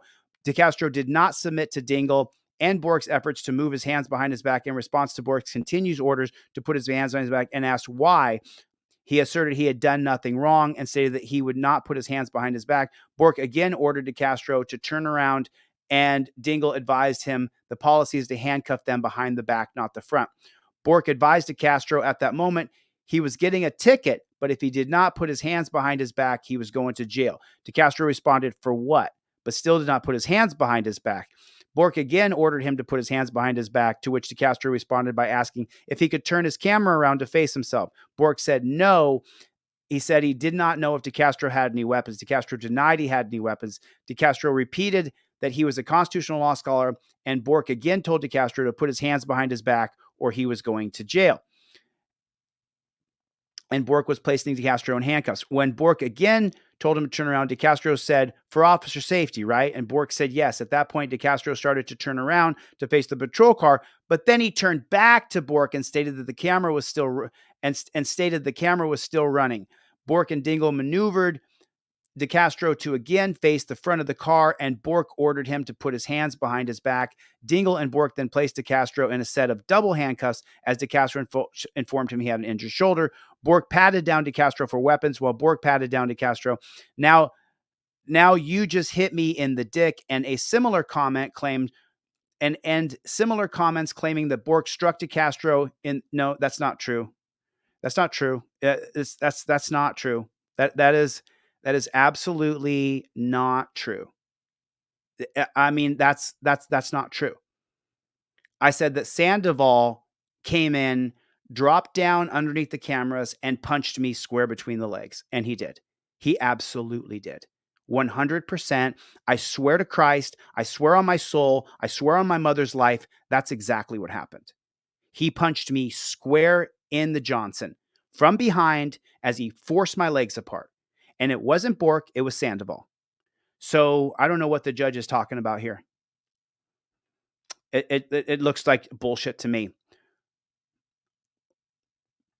I did not say that Bork struck DeCastro in the Geno, and I did not say that. Dingle asked DeCastro for his name, which DeCastro provided. DeCastro also asserted that the handcuffs were hurting his wrist. DeCastro asked Bork if he had seen DeCastro's videos, and Bork said no, he did not care about the video. Shortly thereafter, Sorensen and Doolittle arrived on the scene. He has some confusing stuff in here because these things are not true. This is not how it went down. Sorensen told DeCastro to face the front of the patrol car. Meanwhile, DeCastro told the officer that he sues cops all over the country. Dingle thereafter went to his patrol car to look up DeCastro's information. While DeCastro and Bork continued to discuss the incident, DeCastro again asked for the supervisor to come. Dingle advised Doolittle that there was a warrant for DeCastro's arrest. Dingle said to Doolittle, "Isn't this the First Amendment auditor dude?" and referenced some other incident at Walmart. Dingle then reported the warrant to Bork and told Bork that he was that First Amendment dude or something to that effect. In the meantime, Sandoval, and this is the worst part of this whole thing. In the meantime, Sandoval stood near DeCastro without touching him and directed DeCastro to face Bork's patrol car. DeCastro remained in the area in front of the patrol car, but would often turn in different directions rather than face the patrol car while he called Sandoval names and stated, "Why don't you drop down on your knees and suck my cock?" Okay, well, you know what? So I'm going to read a little more and then I'm going to show you the actual video so that you guys can see for yourself that the judge is a liar. You're an absolute liar, dude. You are an absolute liar. The judge is an absolute total liar. It's on video and I'm going to show you the video. This is why I didn't show this at first, is because I knew this would incense me. And it is because the judge is lying. Unprincipled, biased, statist, copsucker. That's how I see it. And there's no, and when you see the video, so remember this right here. In the meantime, Sandoval stood near DeCastro without touching him. Okay, that's not true. As DeCastro continued to move around in front of the car, you mean turn my head? I wasn't moving in front of the car. Sandoval took a hold of his left arm. DeCastro asked why Sandoval was grabbing him, and Doolittle responded that it was because DeCastro was not listening. DeCastro complained that there was no need to touch him because he was not going anywhere. Sandoval responded that because DeCastro kept facing the officers, there was a chance he would, and that was why Sandoval was having DeCastro face the front of the patrol car. DeCastro continued to use verbally abusive language, mostly directed at Sandoval. DeCastro then shouted that Sandoval was squeezing his arm, and he asked Sandoval why he was squeezing his arm. Sandoval responded, "Because you continually moving around," and because DeCastro was pulling away from him. Oh, this judge is such a piece of work. He also told DeCastro he would not have to hold DeCastro if DeCastro would face the vehicle as instructed. "I don't have to face the way you tell me to face." Sandoval also stated he needed to hold on to DeCastro to keep him from falling if DeCastro ran away with his hands restrained behind his back. That's so preposterous. Bork advised DeCastro that Sergeant Torrey was going to respond to the scene as there was a request for supervisor. DeCastro stated that he was going to file a complaint against Bork and that Bork could not arrest him for just filming. Bork responded that he told DeCastro to back up. DeCastro continued to assert he did nothing wrong and did not pose a threat to the officer. Bork commented that DeCastro's lips are white. DeCastro stated it's because he was mad and he needed water. Bork stated DeCastro's lips were like that before the incident and asked DeCastro if he used any drugs. DeCastro responded that he knew Bork was trying to make him look like a criminal, but it would not work because he had no criminal history. Bork and DeCastro then discussed whether there was a warrant for DeCastro out of the state of Ohio, where DeCastro stated he was suing the other police officers. Bork returned to his vehicle and began to type up documentation related to the arrest. While Bork was in the car, DeCastro continued to engage with Sandoval, Sorensen, Doolittle, and Dingle, occasionally approaching and walking away. Again, this is another bald-faced lie. It's a bald-faced lie. The judge is lying. It's an absolute total lie. Judge, you're going to get petitioned by hundreds or thousands of people. You're lying. It's on video. I couldn't walk away. They had me pinned to the front of the car. They wanted to control if I looked to my left or my right. I could not turn my hips, shift, and walk this way or walk that way. Why are you lying, Judge? Why are you lying? Why are you a liar? Why are you a judge?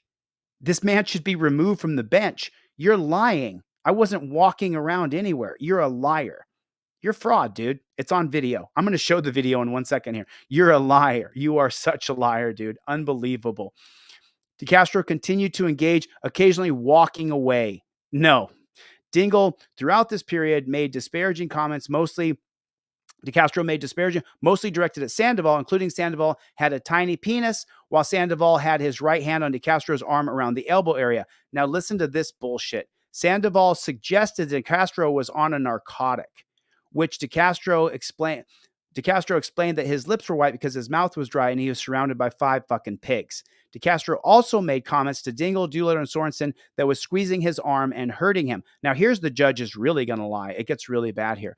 DeCastro told Sorensen, Doolittle, and Dingle that they could all tell Sandoval to let go of his arm. At one point, DeCastro complained that Sandoval was squeezing him even harder, to which Sandoval responded that was because DeCastro was continually moving away. Sandoval denied he was hurting DeCastro, stating he was holding on to DeCastro as policy required him to do so DeCastro did not fall. Sandoval also told DeCastro whenever he moved, that creates a reaction. As if it's just such bullshit. As if 5 pigs surrounding you with your arms torture cuffed behind your back, you are a risk to run. It is the biggest bunch of dog shit ever. I couldn't even move my hips from the front of the car. And I'm going to show that the judge is a liar and that we will be going to the circuit court. This is just such bullshit, such a lie. DeCastro can be heard on Bork and Dingle's body-worn camera complaining about Sandoval squeezing his elbow. While Bork was in the patrol car working on his report, he heard DeCastro complain that Sandoval was hurting him at least once. Bork commented on his body-worn camera that DeCastro kept saying that Sandoval is hurting him, but I can see from my perspective, and hopefully the body cam too, that he's just holding the handcuffs. And I did the same thing. I was just holding the handcuffs lightly, and he kept saying I was twisting them, and I was not doing an ignition lock, even though it is a proved technique. We were literally just lightly handling the handcuffs, touching the handcuffs, and he thinks we were hurting him. Okay. So what page are we on right here? So this is the top of page 11. Let's take a look. I'm pretty sick of the bullshit lies by the judge and accepting the lies of the cops when it's on video. Let's take a look. Let me show you the actual video of what those dirty pigs did and that the judge is a lying fraud. You're a lying fraud. I have it on video. I know for a fact you're a lying fraud because it's on video. So it's just so unbelievable that we have judges in this country that are like this. It'll take me 1 second to find the video, but I will pop it right up for you here. It's just such a lie. What a liar. are you shocked? I mean, put a 1 in the chat if you are not shocked that the judge wrote that I was walking away. Put a 1 in the chat if you are not shocked that the judge said, it is just such a lie. You are such a liar. You're such a liar, dude. You are such a liar. You're such a scum-sucking liar, dude. You're a liar. It's just unbelievable. It is unbelievable. I can't wait to find this video for you. I knew this would make me mad. I didn't know it would make me quite this mad because I read this last night, but now reading it with you guys, it makes me even more mad because because the judge is sitting here lying, just sitting here lying. The judge is making up things and saying things and never says that they're giving me unlawful orders, just backs up the cops in every single way possible. So let me find this Sandoval video where he was lightly touching the handcuffs. Okay. If if that's what you think, let's take a look and see if that's true, because I'm going to go out on a very, very solid branch here and tell you that the judge is making things up. He's literally making things up. Cannot I can't, the biggest part though is, do you think that justice will be served? Do you think that it'll be fair? I don't think it'll be fair. I don't think you get a very fair shake with a lot of these judges who are cop suckers. I mean, you can read from the report itself that these judges are just complete and total cop suckers. There's just no other way to see it. Let me go to videos here. I want to show you guys the video so you can see that the it's an absolute and total lie. A total lie. He's sitting there lying. It is so frustrating listening to the judge write lies. It's disgusting when it's on video. You know, by the way, you wouldn't be able to call a judge a liar unless it was on video. The judge is a liar. You're a liar and you're making things up and you're slanting it to say that, oh, you know, he didn't follow commands. How about the commands were unlawful? He didn't have a right to command me around. How about that, judge? How about that? Give me 1 second. Almost there. I'll find the video real quick. So frustrating. So frustrating. It's just so unbelievable listening to the, let me see if I can search it by going Sandoval. I think I'll be able to find it by going Sandoval. Here it is. Here it is. Here it is right here. Here it is. He's such a lying scumbag. So he just remember. No, he have no chance. 1 second. Almost got it. Here we go. Okay, so this one's live. Watch Sandoval abuse me. I've sued them all. Okay, check this out. So, hey, Judge, I know you're watching this. You're. When do we stop this idea that judges are these some heavenly figures who are unprincipled and unbiased, and they're completely salt of the earth? The judge is just as big as cop sucker as your neighbor who's got a back the blue flag hanging in his front yard. The judge is the same. The judge will watch this and sit and steam and walk around and tell his inner circle of friends, that DeCastro guy made a video about me and now I'm getting petitioned by people saying that you're not doing it fairly. Yeah, you're going to get petitioned. But first I want to show you.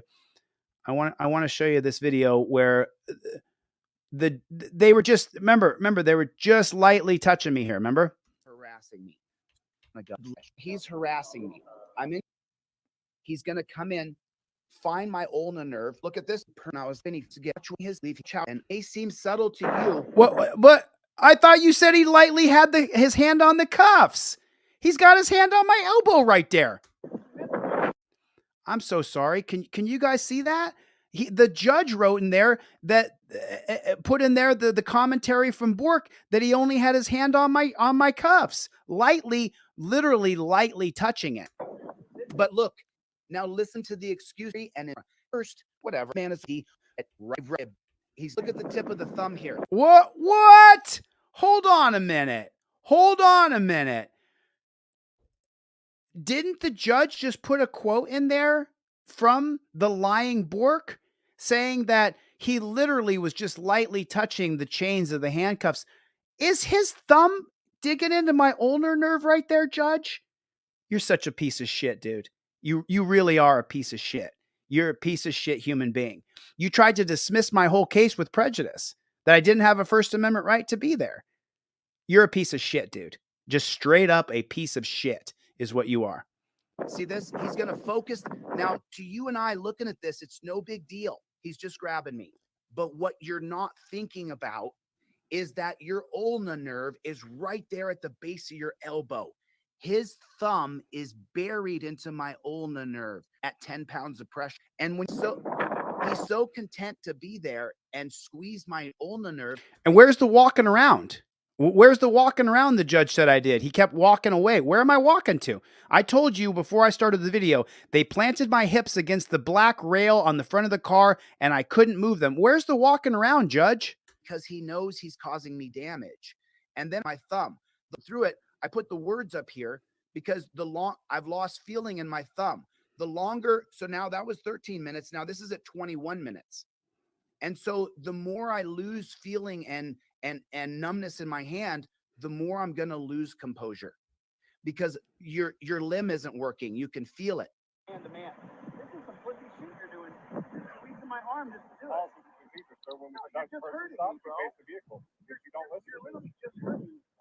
Look at his thumb. There it goes right back into the look at the. Well, but wait a minute. Hold on a second. The judge quoted Bork saying he only literally lightly had his hand on the chain of the cuffs. This is going on for 15 minutes that he's digging his thumb into my ulnar nerve. I'm just so confused. Is the judge blind? I'm just not sure what's going on here. It looks like the judge can't watch a video. The constant pressure onto the nerve. He knows exactly what he's doing.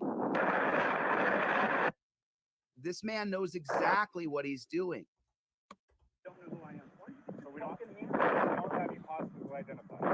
He's applied almost 10 minutes of constant pressure into my nerve.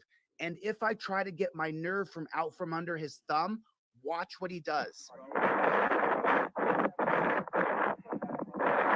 Now, look, you see him adjust his thumb to make sure he's on the nerve. You can get the nerve right between the bone and the tissue. Where's the walking around? Now, that's 10 pounds of pressure constantly in my nerve, and this man knows what he's doing. He's doing this on purpose to abuse me and torture me, and he's caused damage. Watch the thumb. Look at him pressing into the nerve. You can see it. He's trying to tell me that he thinks I'm on drugs. Everybody knows I'm not on drugs, that I just don't like pigs.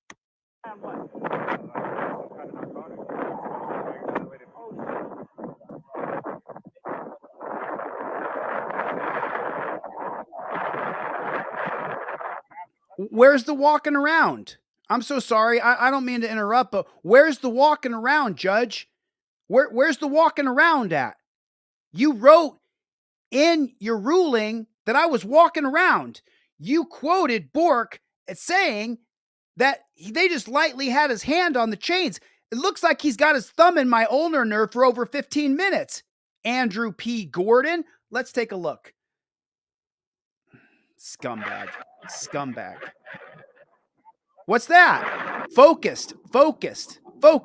Digging into my ulnar nerve. I mean, come on, folks. Come on. Look what he's doing to me. And he's caused permanent damage. Look. It's not permanent, I still have thank broken God. blood vessels a month later. But this is Andrew Patrick Gordon, born June 24th, 1962. Gordon was born in San Francisco, Bachelor of Arts, federal judge service. He was appointed by Barack Obama. Any of you guys appointed by Barack Obama? 2012, he nominated him for a district judge, Senate Judiciary Committee. In 2015, Gordon authored one of few opinions addressing the Third Amendment to the United States Constitution, which states, no soldier shall in time of peace be quartered in any house without the consent of the owner, nor in time of war, but in a matter prescribed by law. The case of Mitchell versus City of Henderson questioned whether police officers who forcibly entered into the homes of plaintiffs who stayed for a significant amount of time to gain tactical advantage on the subject violated the Third Amendment. Gordon ultimately found that a policeman is not a soldier in the meaning of the Third Amendment, and therefore found no violation under the provision of the Constitution. Well, there it is. There it is right there. Even if they were, Gordon suggested that a separate inquiry was needed to determine whether the hours spent in the home by the officers constituted quartering, though he declined to rule whether it was or was not. But let's go back. Let's go back to the motion. He quoted Sandoval saying that he only had his hand on a chain, but I just showed you 15 minutes where he dug into my ulnar nerve. And then he said I was walking away. He said I kept walking away. So let's let's go back here and let's see where the walking away happened. Okay, This so man would have no. I'm right here. I'm right by the left front of the. How about back here? Anything? Are there any changes in where I'm standing? I'm there. You guys can see me standing right there. Where's the walking away, Judge? Where's the walking away? Because this just rolls right here. Nobody's got their hands on me, and I'm not walking anywhere. The judge said DeCastro kept walking away. Where am I walking to?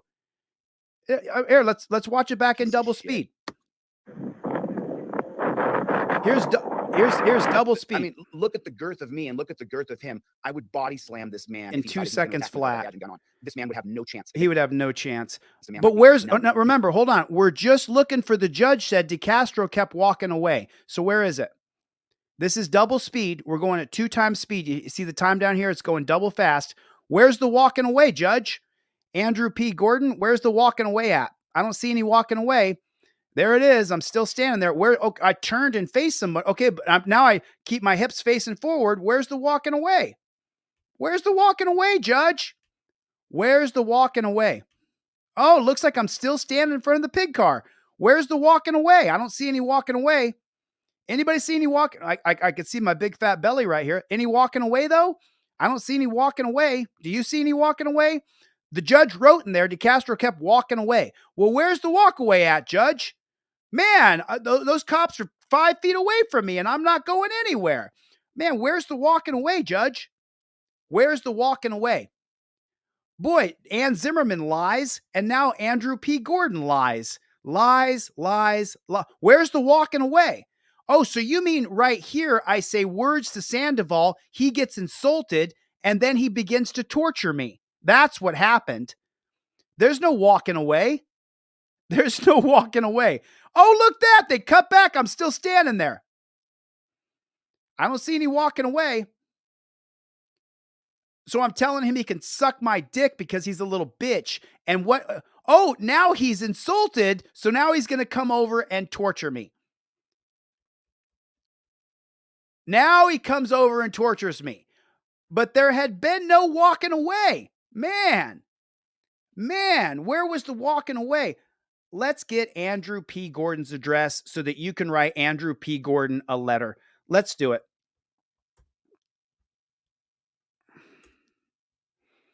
Let's try it like this. Andrew Patrick Gordon. Let's see the mailing address here because send mail to judge in Nevada. What a lying piece of shit. How do you mail a letter to a judge? You can address most judges at the start of the letter as Dear Judge or Justice if they serve. When addressing the envelope, it's best to use the judge's full title along with the full name. And so here's a way, how do you get a message to a judge? Well, let's see.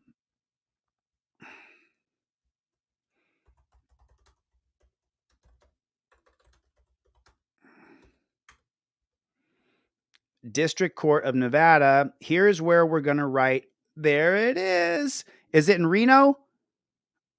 Let's see. Has been a team leader and faculty member for the National Institute for Trial Advocacy. What is, there's the Reno address right there. Is he in Reno? There it is. There it is right there. Judge Andrew P. Gordon. There it is right there. Can you guys see it? Andrew P. Jordan. When you write the judge, ask him why he's saying things that are not true, why he's writing statements that are untrue. And this is a petition to redress government that is acting in a tyrannical, despotic way. Everybody write this address down. I'll do it for you. You can copy it. Andrew P. Gordon, 400 South Virginia Street, Reno, Nevada, 89501. Here's the address for the judge. There it is right there. There's the address for the judge right there. I'd like you to petition the judge and ask him why he's saying things, why he's writing statements that video contradicts. Why are you writing statements that the video contradicts? And for Mr. Gordon, I think you're a statist, unprincipled, biased judge. That's what I think about you. I think you're a bad person. You're lying. You said DeCastro kept walking away, but that's funny because the whole video shows that when the cops were 5 feet away from me, I only turned my body like this. I never moved my feet from that position. Why are you lying? Why are you lying, Judge? I mean, are we not allowed to ask a judge why he's lying? Even for the people who don't like me, the judge is lying. Am I wrong? Put a 1 in the chat if the judge was lying and did lie in his ruling. Was he lying? Yes or no? 1 if he's lying, 2 if he's not lying. I just want to see. So Judge Andrew P. Gordon, you can see for yourself. You're unprincipled, you're biased, and you're a liar. You're a liar. And we'll be going around you because it's on video that you lied. You said I was walking around. There's no walking around. There was no walking around. You guys just saw the video in double motion going up 15 minutes. What? You're a liar. There's the address. Write the judge a letter. Write that judge a letter and ask him why he's lying when the video contradicts his statements in a ruling. What a tilted, disgusting system. Unfortunately for you statist, disgusting copsuckers, video now shows that you're a liar, Andrew Gordon. You're a liar. What's that like? What is that like? What is that like? I'm just so curious. 1 second here.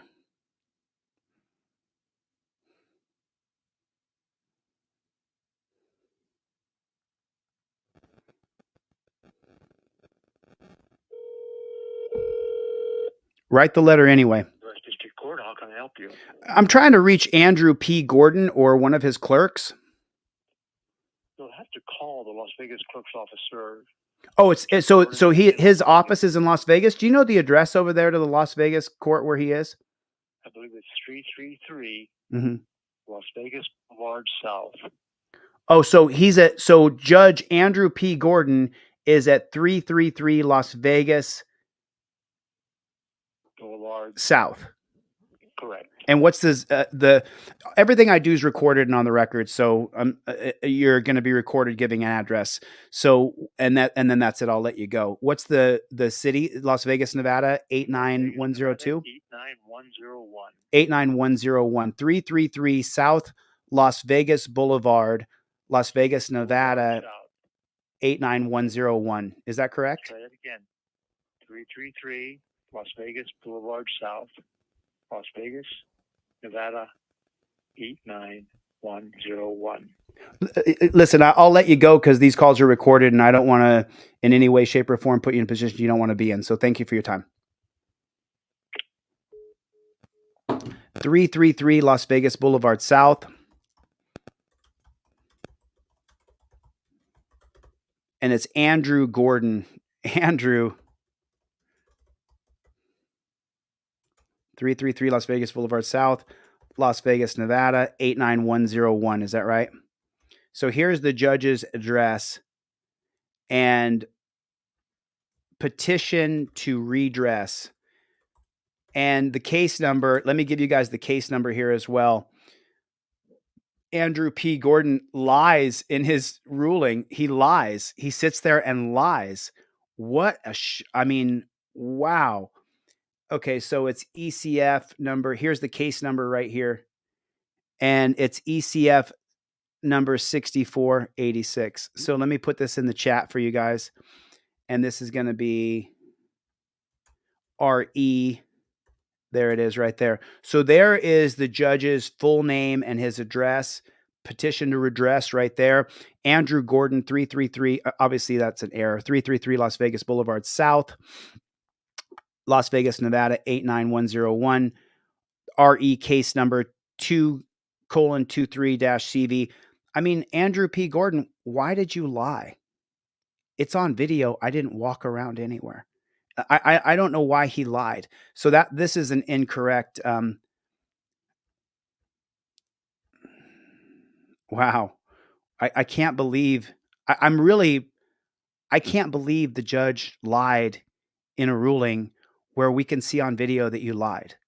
It's so unbelievable. But am I shocked? Not really. There's 9. So here's the lie. He keeps saying Sandoval is hurting him, but I can see from my perspective. Okay, so At the time Bork made this comment, his body-worn camera does not show the placement of Sandoval's hand on DeCastro. However, at other points in Bork's body camera, Sandoval's hand is visible on DeCastro's arm. It's unclear whether Bork observed that because he was typing his report. DeCastro began to loudly state, "Stop squeezing my arm," and pulled it out of Sandoval's grip. At that point, Sandoval placed his left arm under DeCastro's left arm. DeCastro complained he hurt his shoulder.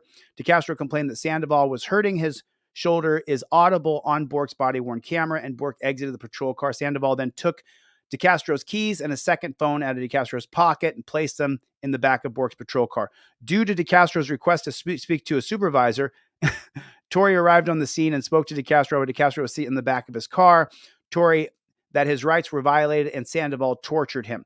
Torrey responded that he looked at the body-worn camera and he was clearly obstructing, refused to obey numerous commands to step back, and then resisted detainment. Torrey also told DeCastro it was fine for him to film, but he could not be in the middle of a traffic stop. Based on the incident, DeCastro sued LVMPD and all the officers involved for a variety of federal claims. A district court possesses inherent procedural power to reconsider, rescind, modify, or interlocutory order for cause seen by it to be sufficient, so long as it has jurisdiction. City of LA. Reconsideration is appropriate if the district court is presented with newly discovered evidence, committed clear error, and the initial decision was manifestly unjust, or there's intervening change in control. A district court may also reconsider its decision if other highly unusual circumstances warrant. Summary judgment is appropriate if the movement shows there's no genuine dispute as to the material facts and the movement is entitled to judgment as a matter of law. As a matter of material, might affect the outcome of a suit under the governing law if a dispute is genuinely, if the evidence is such that a reasonable jury could return a verdict for the non-moving party. The party seeking summary judgment bears the initial burden of informing the court of the basis of its motion and identifying those portions of record that demonstrate the absence of a genuine issue of material fact. The burden then shifts to the non-moving party to set forth specific facts demonstrated is a genuine issue for the trial. To defeat summary judgment, the non-moving party must produce evidence. I view the evidence and reasonable inferences in the light most favorable to the non-moving party. I previously set forth the law of the elements in the claim under U.S. Code 42, 1983, qualified immunity probable cause. I incorporate that law in this order. A failure to intervene. Count 12 of the complaint alleges that the individual defendants violated federal and state by failing to intervene in the other defendants' actions when they had a reasonable opportunity to do so. Counts 7 and 15 speak to impose liability on Torrey as a supervisor. I will address the officer's liability for failure to intervene when evaluating the underlying claims. Likewise, I will address Torrey's liability as a supervisor when evaluating the underlying claims. Count 1 alleges DeCastro's arrest violated U.S. Nevada Code Constitution because the officers lacked probable cause and had no warrant. Count 2 of the SAC of the complaint alleges that in relation to the arrest, the officer searched DeCastro and took item out of his hands and pocket. DeCastro alleged because the warrant was done without probable cause, the search of his person was unreasonable. Count 10 of the complaint alleges that the defendant invaded DeCastro's privacy by searching his pockets and wallet, cell phone, and cart without a warrant or other legal justification. Count 11 asserts the officers were negligent in arresting and searching him without probable cause. In their summary judgment motion, the defendants argue that I dismissed these claims with prejudice in my prior order. So, I mean, he dismissed the claims with prejudice. I just can't. It's just so unbelievable. It's just so unbelievable. I literally am beside myself. Like how in the world would you dismiss the claims with prejudice? That is just so unbelievable to me. It is just so unbelievable.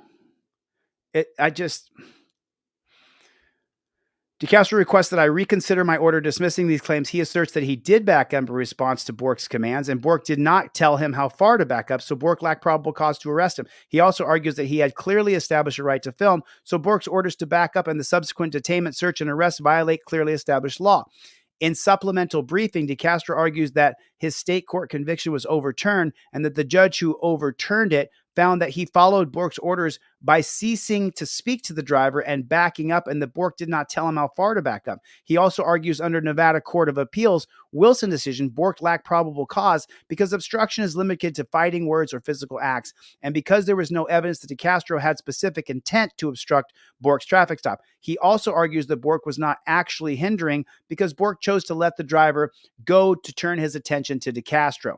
In the defendant's supplemental brief, they argue the facts that DeCastro's convictions were overturned should have no impact on my prior decision because they were not parties to the criminal proceeding. The defendants also argued that Wilson confirms that Bork had probable cause to arrest DeCastro for obstruction because DeCastro initially disobeyed Bork's lawful orders, but they weren't lawful. The defendant continued that there's no unfettered First Amendment right to film police activity because the right to film is subject to reasonable time, place, and manner, which was defeated in my appeal. They assert that they are entitled to qualified immunity because there's no clearly established law dictating how close the citizen can stand to film a traffic stop or whether the citizen can ignore officers to back up. And defendants argued that Wilson cannot be a source of clearly established law because it was issued after the incident in this case. Bullshit. So what they're saying is what they're saying here is that Wilson wasn't clearly established law, but it was. It just hadn't been ruled on by the Nevada State Supreme Court. But it was already established that obstruction is a physical act, fighting words, or intent to hinder, delay, or obstruct. But the cop's lawyer is saying, oh, no, it wasn't clearly established before this case. Oh, no, it was. It was. It was clearly listed that obstruction is the intent to hinder, delay, obstruct. Obstruction is a physical act. Obstruction are fighting words. Wilson, those were already listed. Wilson just clarified and re-clarified the words that were already written. So I don't know what this, well, of course, they're lying pigs. So the general facts and allegations initially told DeCastro to back up. He did not. But the facts and allege that when Bork told DeCastro to back up again, or Bork retained him, DeCastro asserted his right to film the interaction, stated that he had a right to be here, and continued to assert his rights. Oh, wow. Yeah. Given DeCastro's allegation that he had backed up the first time, paired with his allegation when he was asserting his rights to stay where he was, Bork directed him to back up further. The complaint did not allege DeCastro backed up again when ordered to do so. However, his amended complaint, the body-worn camera videos, have been provided to the court, and DeCastro's criminal conviction for obstruction has been overturned. In overturning DeCastro's obstruction conviction, the state found the judge that DeCastro didn't in fact back up when told to do so. Although the state court judge was applying a different standard than probable cause to her findings, did not reflect the only possible interpretation of the body-worn video regarding DeCastro's compliance with Bork's orders. It is a reasonable one. Because reasonable minds could differ, genuine disputes remain regarding whether or not Bork had probable cause to arrest. This line right here. No. Hey, Andrew. Hey, Andrew, who went to Harvard. You can try to split all the hairs you want. He had no probable cause to arrest me. I announced I was a member of the press. I announced I was a constitutional law scholar and that I was filming. Reasonable minds. You can try to spin it all you want, Andrew, but it's just not true. Reasonable minds, because reasonable minds could differ, genuine disputes remain regarding whether Bork had probable cause to arrest. No, they don't. They don't, only in your minds. Footnote 4, the defendants argued I should not consider the state's court's findings because the order was prepared by DeCastro's counsel in the criminal trial. However, the state court signed the order with these findings, and I have no basis to conclude she did not mean what she said. Oh, so the judge wrote what she thought, and then you know they want to overturn it. And, well, I got to go with what she said. Okay, got it. I therefore reconsider my ruling that Bork had probable cause as a matter of law. Well, my God, Andrew, you finally got one right. I reconsider my ruling that Bork had probable cause as a matter of law. Wow. You got it right. You should reconsider that because he didn't have probable cause. The Nevada Court of Appeals in the Wilson decision, after this incident and after my prior order, does not definitively settle the question one way or another. In Wilson, the Nevada Court of Appeals addressed a challenge to conviction under Nevada obstruction statute. In doing so, the court interpreted the portion of 197.190, obstruction, that's the charge, that is the issue of the case, which makes it a criminal willfully hinder, delay, or obstruct the police in discharge of their official duties. First, the court held that that under this portion of the obstruction statute, the defendant did not have to be given due notice before he can be found guilty of willfully hindering, delay, or obstructing a public officer. Second, the court held that the defendant cannot be convicted unless he has a specific intent to hinder, delay, or obstruct the public officer. Finally, the court held that to avoid a potential clash with the First Amendment, a defendant can be convicted only if he hindered, delayed, or obstruct through physical conduct and fighting words. The court stated that the physical conduct would include a person's action, blocking the path or refusing to obey a lawful order. There it is right there, refusing to obey a lawful order. Now, remember, so Andrew P. Gordon is reconsidering his dismissal with prejudice. He has to reconsider it. He watched the same video you and I did. He wrote in this ruling that I was walking around. The video would contradict that statement. I just don't like people when they lie about me. Is that a fair thing to say? If I lied about Andrew Gordon, he wouldn't like me. If I said Andrew Gordon went to USC, University of Southern California, Andrew Gordon went to Harvard. He didn't go to USC. So if I said about Andrew Gordon that he went to USC, he wouldn't like me very much after that. He would have a problem with me for lying about him. Andrew Gordon said that I was walking around while I was in torture cuffs. That wasn't true. And it's not true. And it's demonstrably not true on video. So I don't know why he said that. I don't know why he wrote that. But now he's reconsidering whether there was probable cause or not. Makes a lot of sense. Bork did not have the benefit of the decision at this incident. So he's always on the side of the cop, and thus would not have made a probable cause determination based on this interpretation of the statute. However, a reasonable jury could find that Bork had probable cause to suspect DeCastro violated the statute, even with this interpretation, because DeCastro refused to obey Bork's orders to back up, and Bork reasonably could have concluded from DeCastro's words and actions that he specifically intended to disrupt Bork's official duty at a traffic stop. That is all a lie. Every word's a lie. That whole thing's a lie. It's a lie. None of that's true. Those are not lawful orders. And that you're lying. Gordon, you're lying. Andrew, you're lying, dude. Andrew's 10 years older than me. He was 12 years older than me. He was born in 1962. I was born in 1974. You're lying, Andrew. That's not true, dude. That is not true. That is not true at all whatsoever. You're just... A reasonable jury could find that Bork had probable cause to suspect that he violated this statute, even with the Wilson interpretation. No. I did nothing, said nothing, acted in no way at all whatsoever that would not align me with the Wilson decision. I did not obstruct him from doing his job, told him, go get in your car and write your ticket, little doggy, told him to do his job. I told him, I'm a member of the press. I'm filming this. Andrew, you're writing lies, dude. And right there is his name and address. You're writing. You can't say that. You can't just lie when it's on video anymore, Judge. You used to be able to get away with your lies, but you can't anymore. You can do whatever you want. You can rule against me. I'm going to appeal to the next level court, and we'll keep appealing. Eventually, we'll get a judge that's going to go, you know what? It's on video. So a reasonable jury could say that he meant to hinder, delay, obstruct. He meant to use fighting words, or he meant to physically obstruct the cop. That's what Andrew P. Gordon is saying with this paragraph right here, is that a reasonable jury could say that, no, he went there with intent to hinder, delay, or obstruct. No, they couldn't. That a reasonable jury could say that DeCastro purposely, physically obstructed. No, I didn't.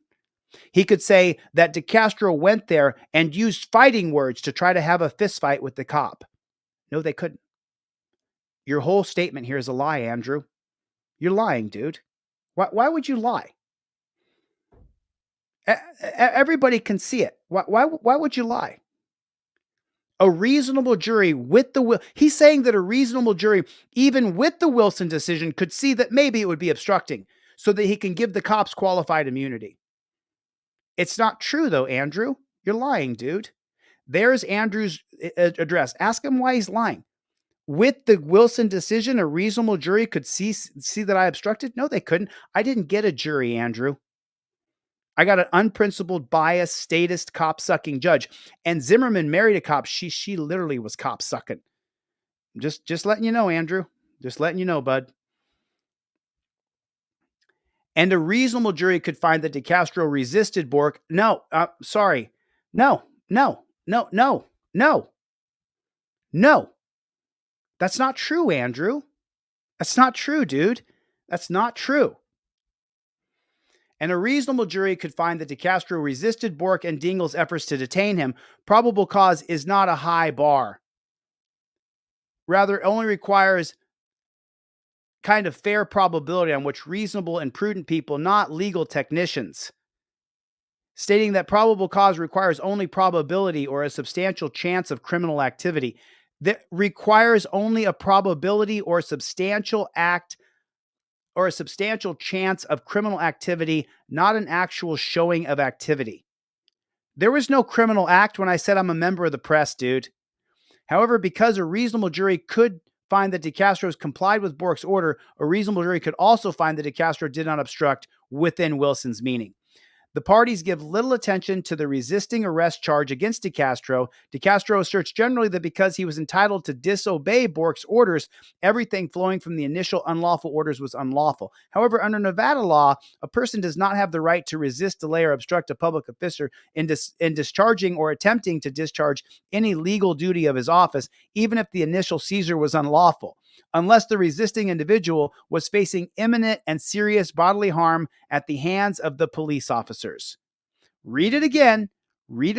Even if the initial seizure was unlawful, unless the resisting individual was facing imminent and seriously bodily harm at the hands of the police officers. Did you not see what Bork was doing to my ulnar nerve, Andrew Gordon? Did you not see it? You didn't see it?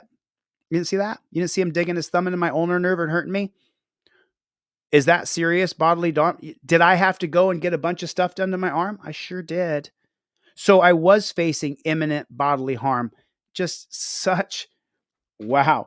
This is the address and the Andrew Gordon, 333 Las Vegas Boulevard South, Las Vegas, Nevada, 89101. That's the case number right there.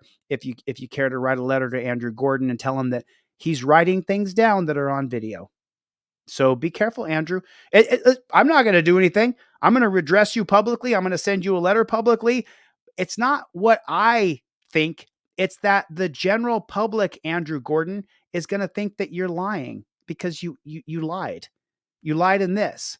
You're going to reconsider that I have a First Amendment claim because my case was overturned on appeal. You should have considered it from the very beginning, Andrew. But you were the guy that wrote that cops can come into your house and stay as long as you want, and it's not a violation of the Third Amendment. So we got who you are, brother. We understand who you are. Consequently, even if Bork's initial detention of DeCastro was unlawful, the officers may still have probable cause to arrest DeCastro for resisting. The state court judge who overturned DeCastro's obstruction conviction also overturned his resisting arrest conviction. In doing so, she found that DeCastro did not obstruct Officer Bork, nor did Mr. DeCastro resist arrest. Given this finding, a reasonable jury could reach the same conclusion, although it's not only reasonable view of, although that is not the only reasonable view of the evidence. Consequently, whether the officers had probable cause to arrest DeCastro for obstruction or resisting are jury questions, but I didn't get a jury. Because I dismissed DeCastro's invasion of privacy claim based on the prior probable cause ruling, I reconsidered that dismissal. Well, thank God. However, because I previously dismissed it, the parties have not addressed this claim on summary judgment. I therefore will allow the parties to file another motion for summary judgment on this claim. Qualified immunity for federal claims. I do not consider my ruling that the officers are entitled to qualified immunity. I do not consider my ruling that the officers are entitled to qualified immunity on the federal Fourth Amendment claim. First, DeCastro is incorrect that qualified immunity should not be resolved at dismissal because qualified immunity is an immunity from suit rather than a mere defense to liability. The United States Supreme Court has repeatedly stressed the importance of resolving immunity questions at the earliest possible stages of litigation. Thus, it is appropriate to dismiss. If accepting DeCastro's allegations as true, qualified immunity applies based on the complaint itself. Moreover, the parties now have briefed the issue on the summary judgment through supplemental briefing. Second, even assuming a jury finds that Bork lacked probable cause to arrest, he's entitled to qualified immunity because he was reasonably but mistakenly concluded that probable cause was present.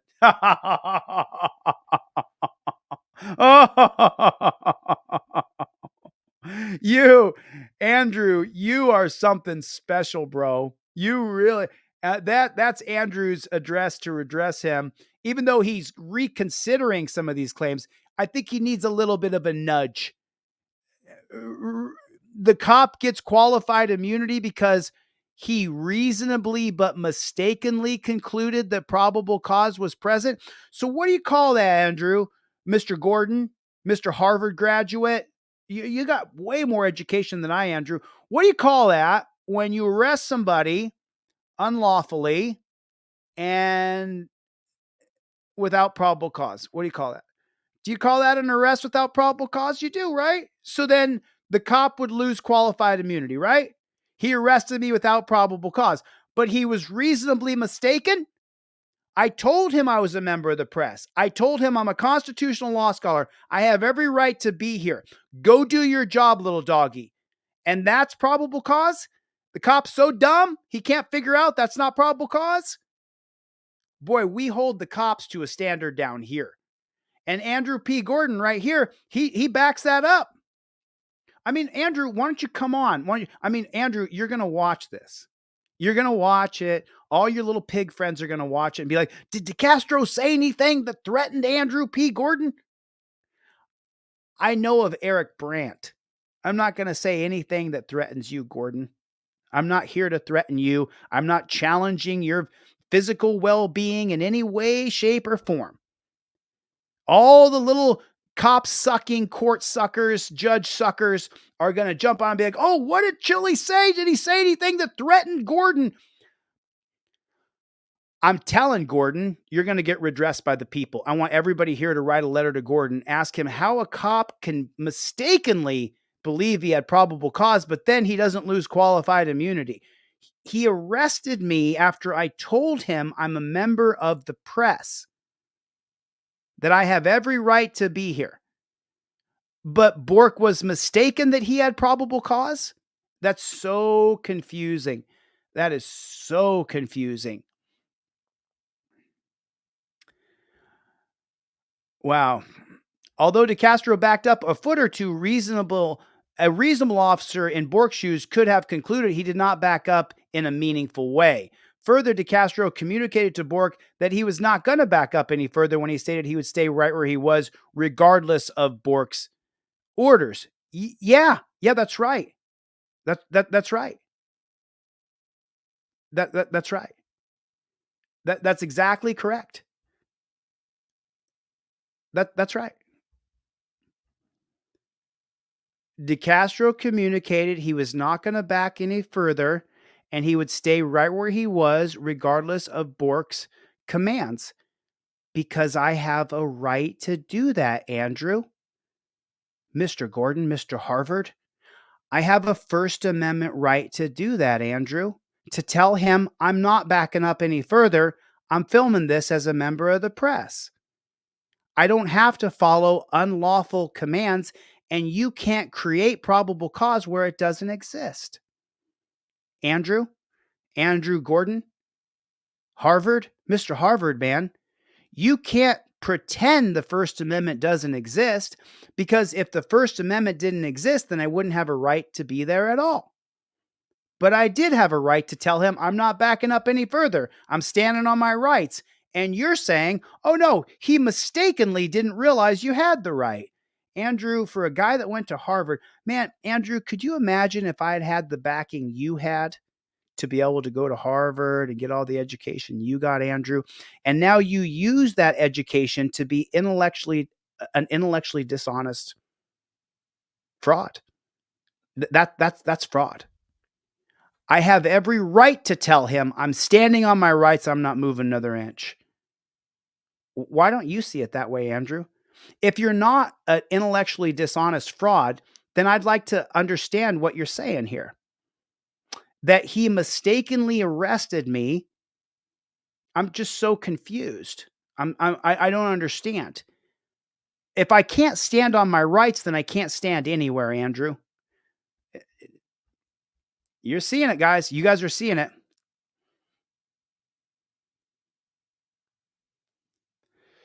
DeCastro has not pointed to the clearly established law that would have put Bork on notice if his orders to back up were met with minimal compliance.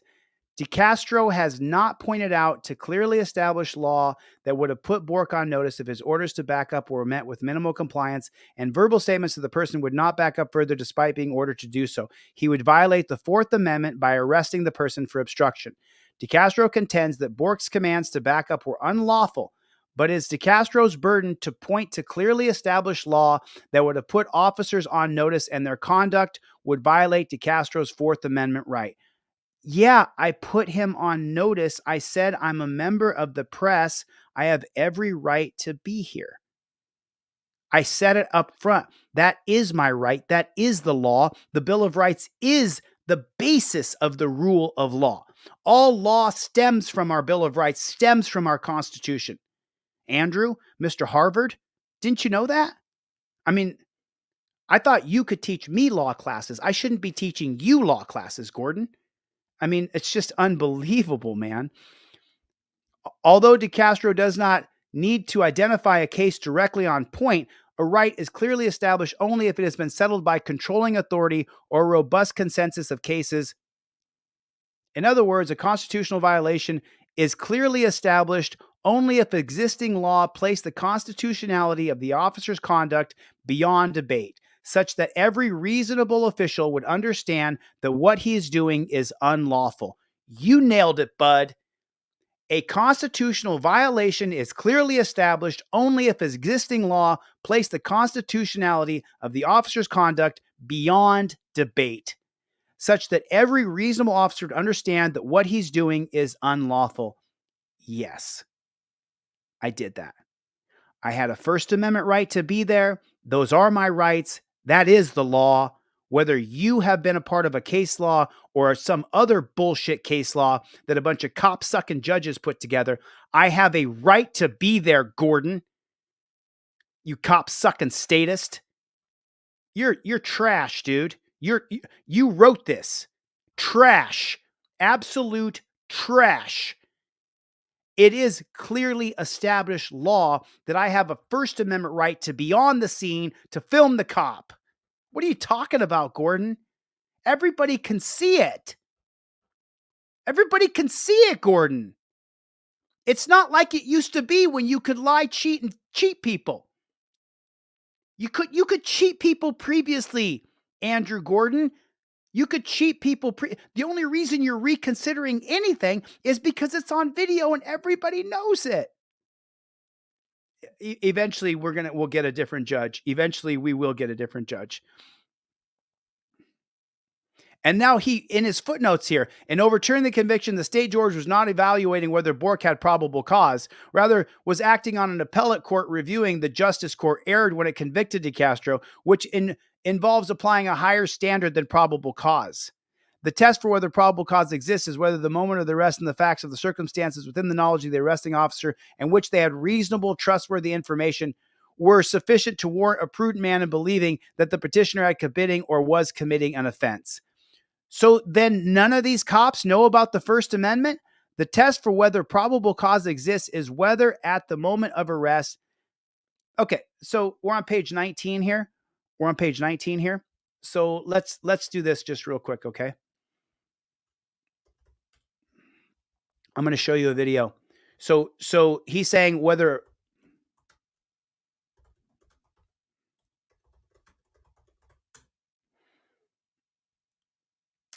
the Las Vegas Police Protection Association.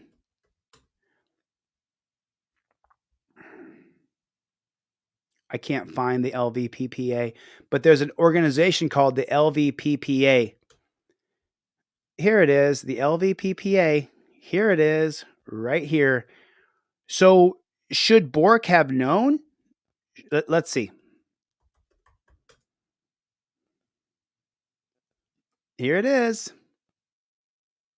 Here it is right here. This is from the LVPPA. So it said the only way you can go around his qualified immunity is if he knew he was violating my rights. Well, and this is the first video that I pulled up here. This is from the Qualified Immunity Association.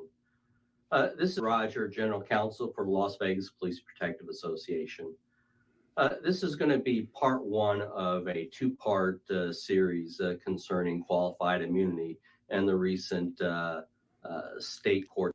I'm going to drop this link down in the chat because I want to finish this brief, but you can look up LVPPA right there, and you can see that what Judge Andrew Gordon is saying, that the cop was trained, that I had a First Amendment right to be there. Mr. Gordon? It's the LVPPA, the Las Vegas Police Protection Association, teaches cops about First Amendment auditors and that there's no probable cause. There's an actual video, one of you guys can find it for me on the LVPPA, where they explain, don't touch First Amendment auditors, let them film unless they are in your stop and not letting you do your job, which I was not doing. I mean, does this make you mad? Am I the only one? Am I the only one? Does this make you mad? I mean, this makes me mad. It makes me mad. And even though he reconsidered dismissing my case with prejudice on several counts, it's not the point. The point that he said that I was walking around and that's why they grabbed me, that's not true. The fact that any reasonable officer could believe that there was probable cause for a guy who announces he's a member of the press and that I'm filming. To say that I was resisting arrest because I backed up, but then I refused to back up any further. And so that means I'm resisting, according to Nevada statute. The Nevada statute would be unconstitutional based on my First Amendment right to stand there and film. And that was overturned on appeal.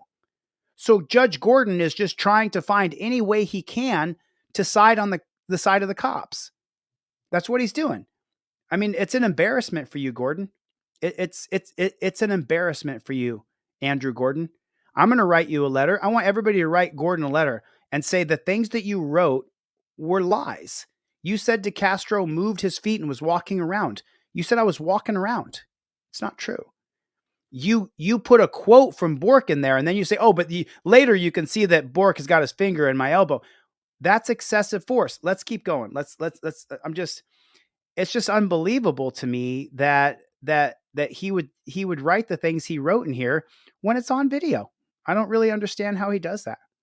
I don't understand how he does it, you know? And then right here, the right to presumption of innocent, which continues until guilt has been shown beyond a reasonable doubt. Okay.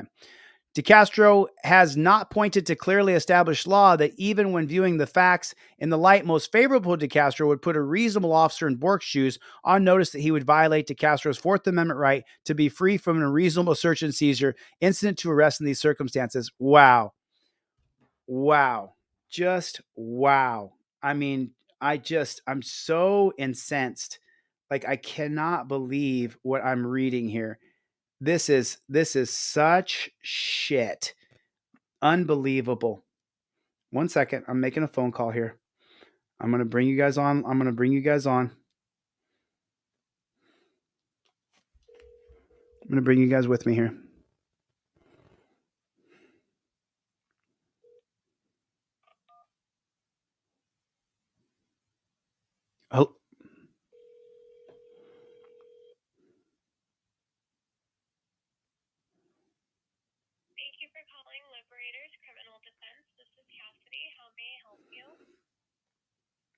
Can I talk to Michael Me, please?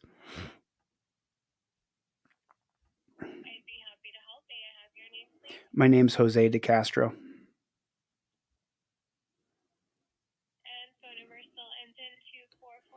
Yep.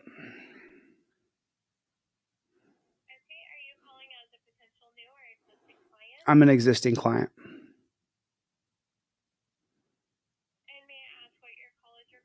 I'm calling about the federal civil rights lawsuit that Michael Me is on.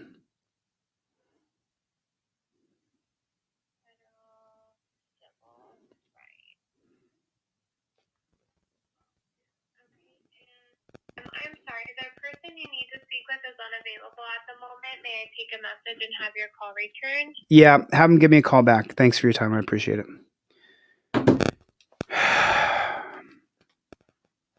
I'm just getting more and more mad every single part that I read of this when the judge is just I'm gonna stop. I'm gonna stop with this because I'm just getting more and more mad. Andrew P. Gordon, I judges are supposed to protect us. Judges are supposed to uphold our rights. And Andrew P. Gordon is what he is. You guys can see it. Unprincipled. He's biased. He's a statist. He's a cop sucker. He is making every excuse possible and not at all considering I had a First Amendment right to be there. And I want to make sure that everybody can see it. I want to make sure everybody can see it. Other people will cover it. Other people will say what they want to say, but you guys can see it. It's all written right there. You can see it. It's plain as the nose on your face. It just drives me absolutely crazy. Books. Thanks for the super chat, Books. Because they review it. And if you ever talk about a federal judge, if you ever say anything about a federal judge, they review it, they watch it, and they try to find a reason why you've said something that was threatening or harmful toward a judge, and they want to arrest you and throw you in jail. Look, Eric Brandt, he's in prison right now for words he said about a federal judge. That's why he's in jail. So I think that Andrew P. Gordon is unprincipled and biased, and I think he's a cop sucker. That's what I think. I think that he didn't consider my rights. In reading this ruling, he didn't consider my rights. He only considered protecting the police. I mean, am I wrong? Put a 1 in the chat if this reads as though he only wanted to protect the cops' rights. I just want to know if you guys see the same thing I see. It's just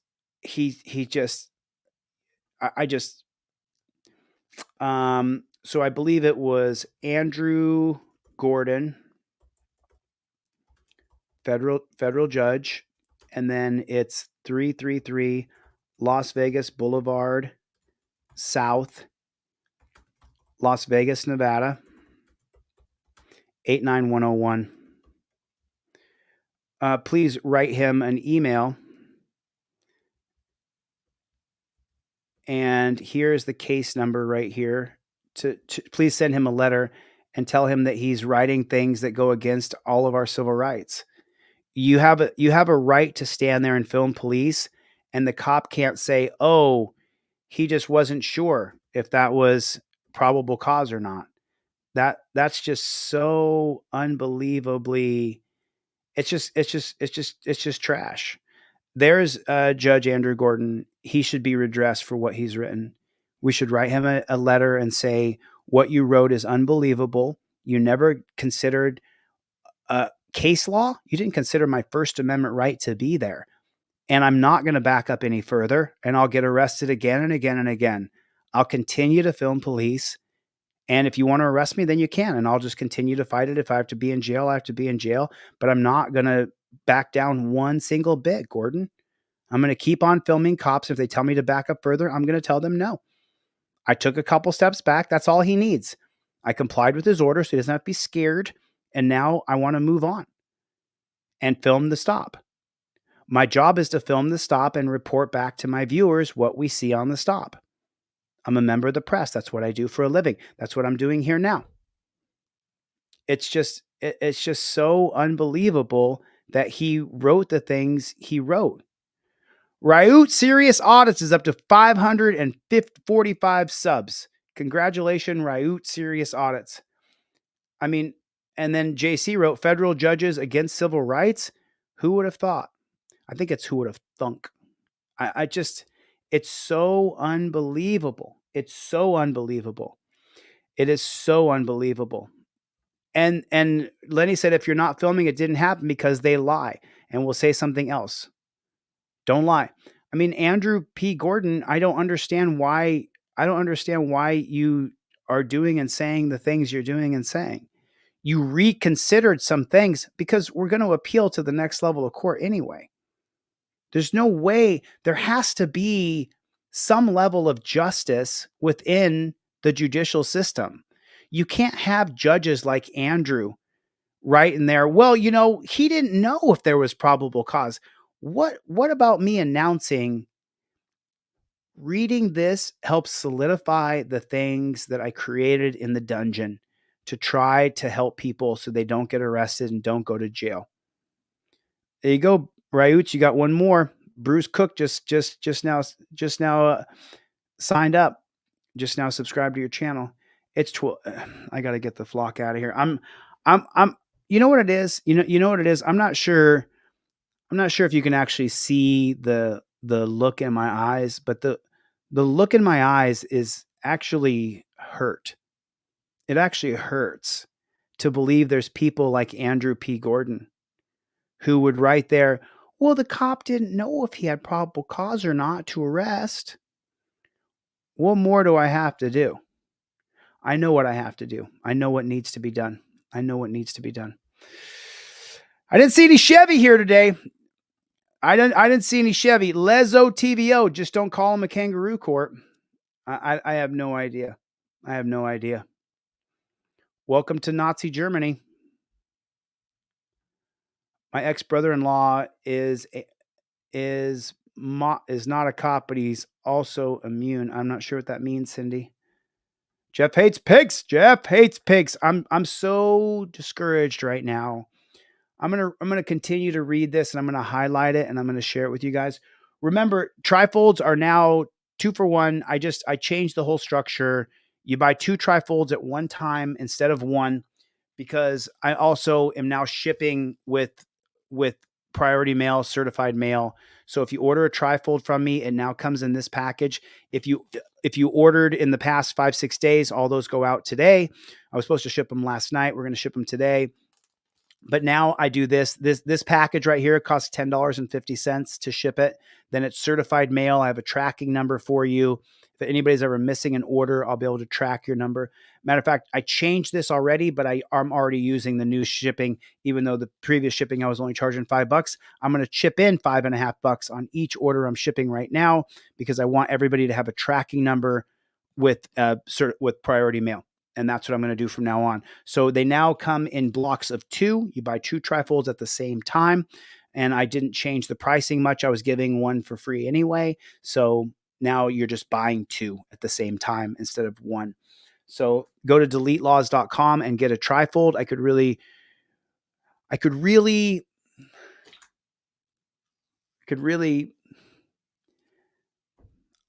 just, I could really just spontaneously combust over how frustrated I am reading Andrew's double logic that works against the people but for the cops. That's the problem I'm having. I could just spontaneously combust. I just, spontaneous combustion isn't supposed to be real. People aren't supposed to walk around, their head explodes, but I feel like my head's going to explode. I feel like I'm so frustrated right now reading Andrew Gordon's words. It was just such garbage. Like, that was such garbage. That was such trash. I don't know how Andrew Gordon, who went to Harvard, could write such trash. I really don't. I really don't. So write your letters. Listen, I'm going to get the flock out of here. Ms. Constitutional Rights, thanks for coming. I appreciate it. Roger Lane, thank you for coming. I super appreciate it. What's the matter, you? What's the matter, you? Love you too, Ms. Constitutional Rights. Christine, thanks for coming. I believe it was Books. Books, thanks for the super chat. Milena, good to see you. Good to see everybody. Good to see everybody. Ryu, serious. Melisa, OTVO, Dakota Wolf. How you doing, my friend? Yeah, I've still got bands. I still have friendship bracelets, and I still have keychains. I don't have any with me right here. So, but either way, believe it or not, the ruling that Andrew Gordon wrote was in our favor. I think that's the worst part. The ruling that he wrote is supposed to be in our favor. All right, I'm going to get the flock out of here. Thanks for coming to my TED Talk. I'll see you guys on the next one. Mikey B. Later, Gators.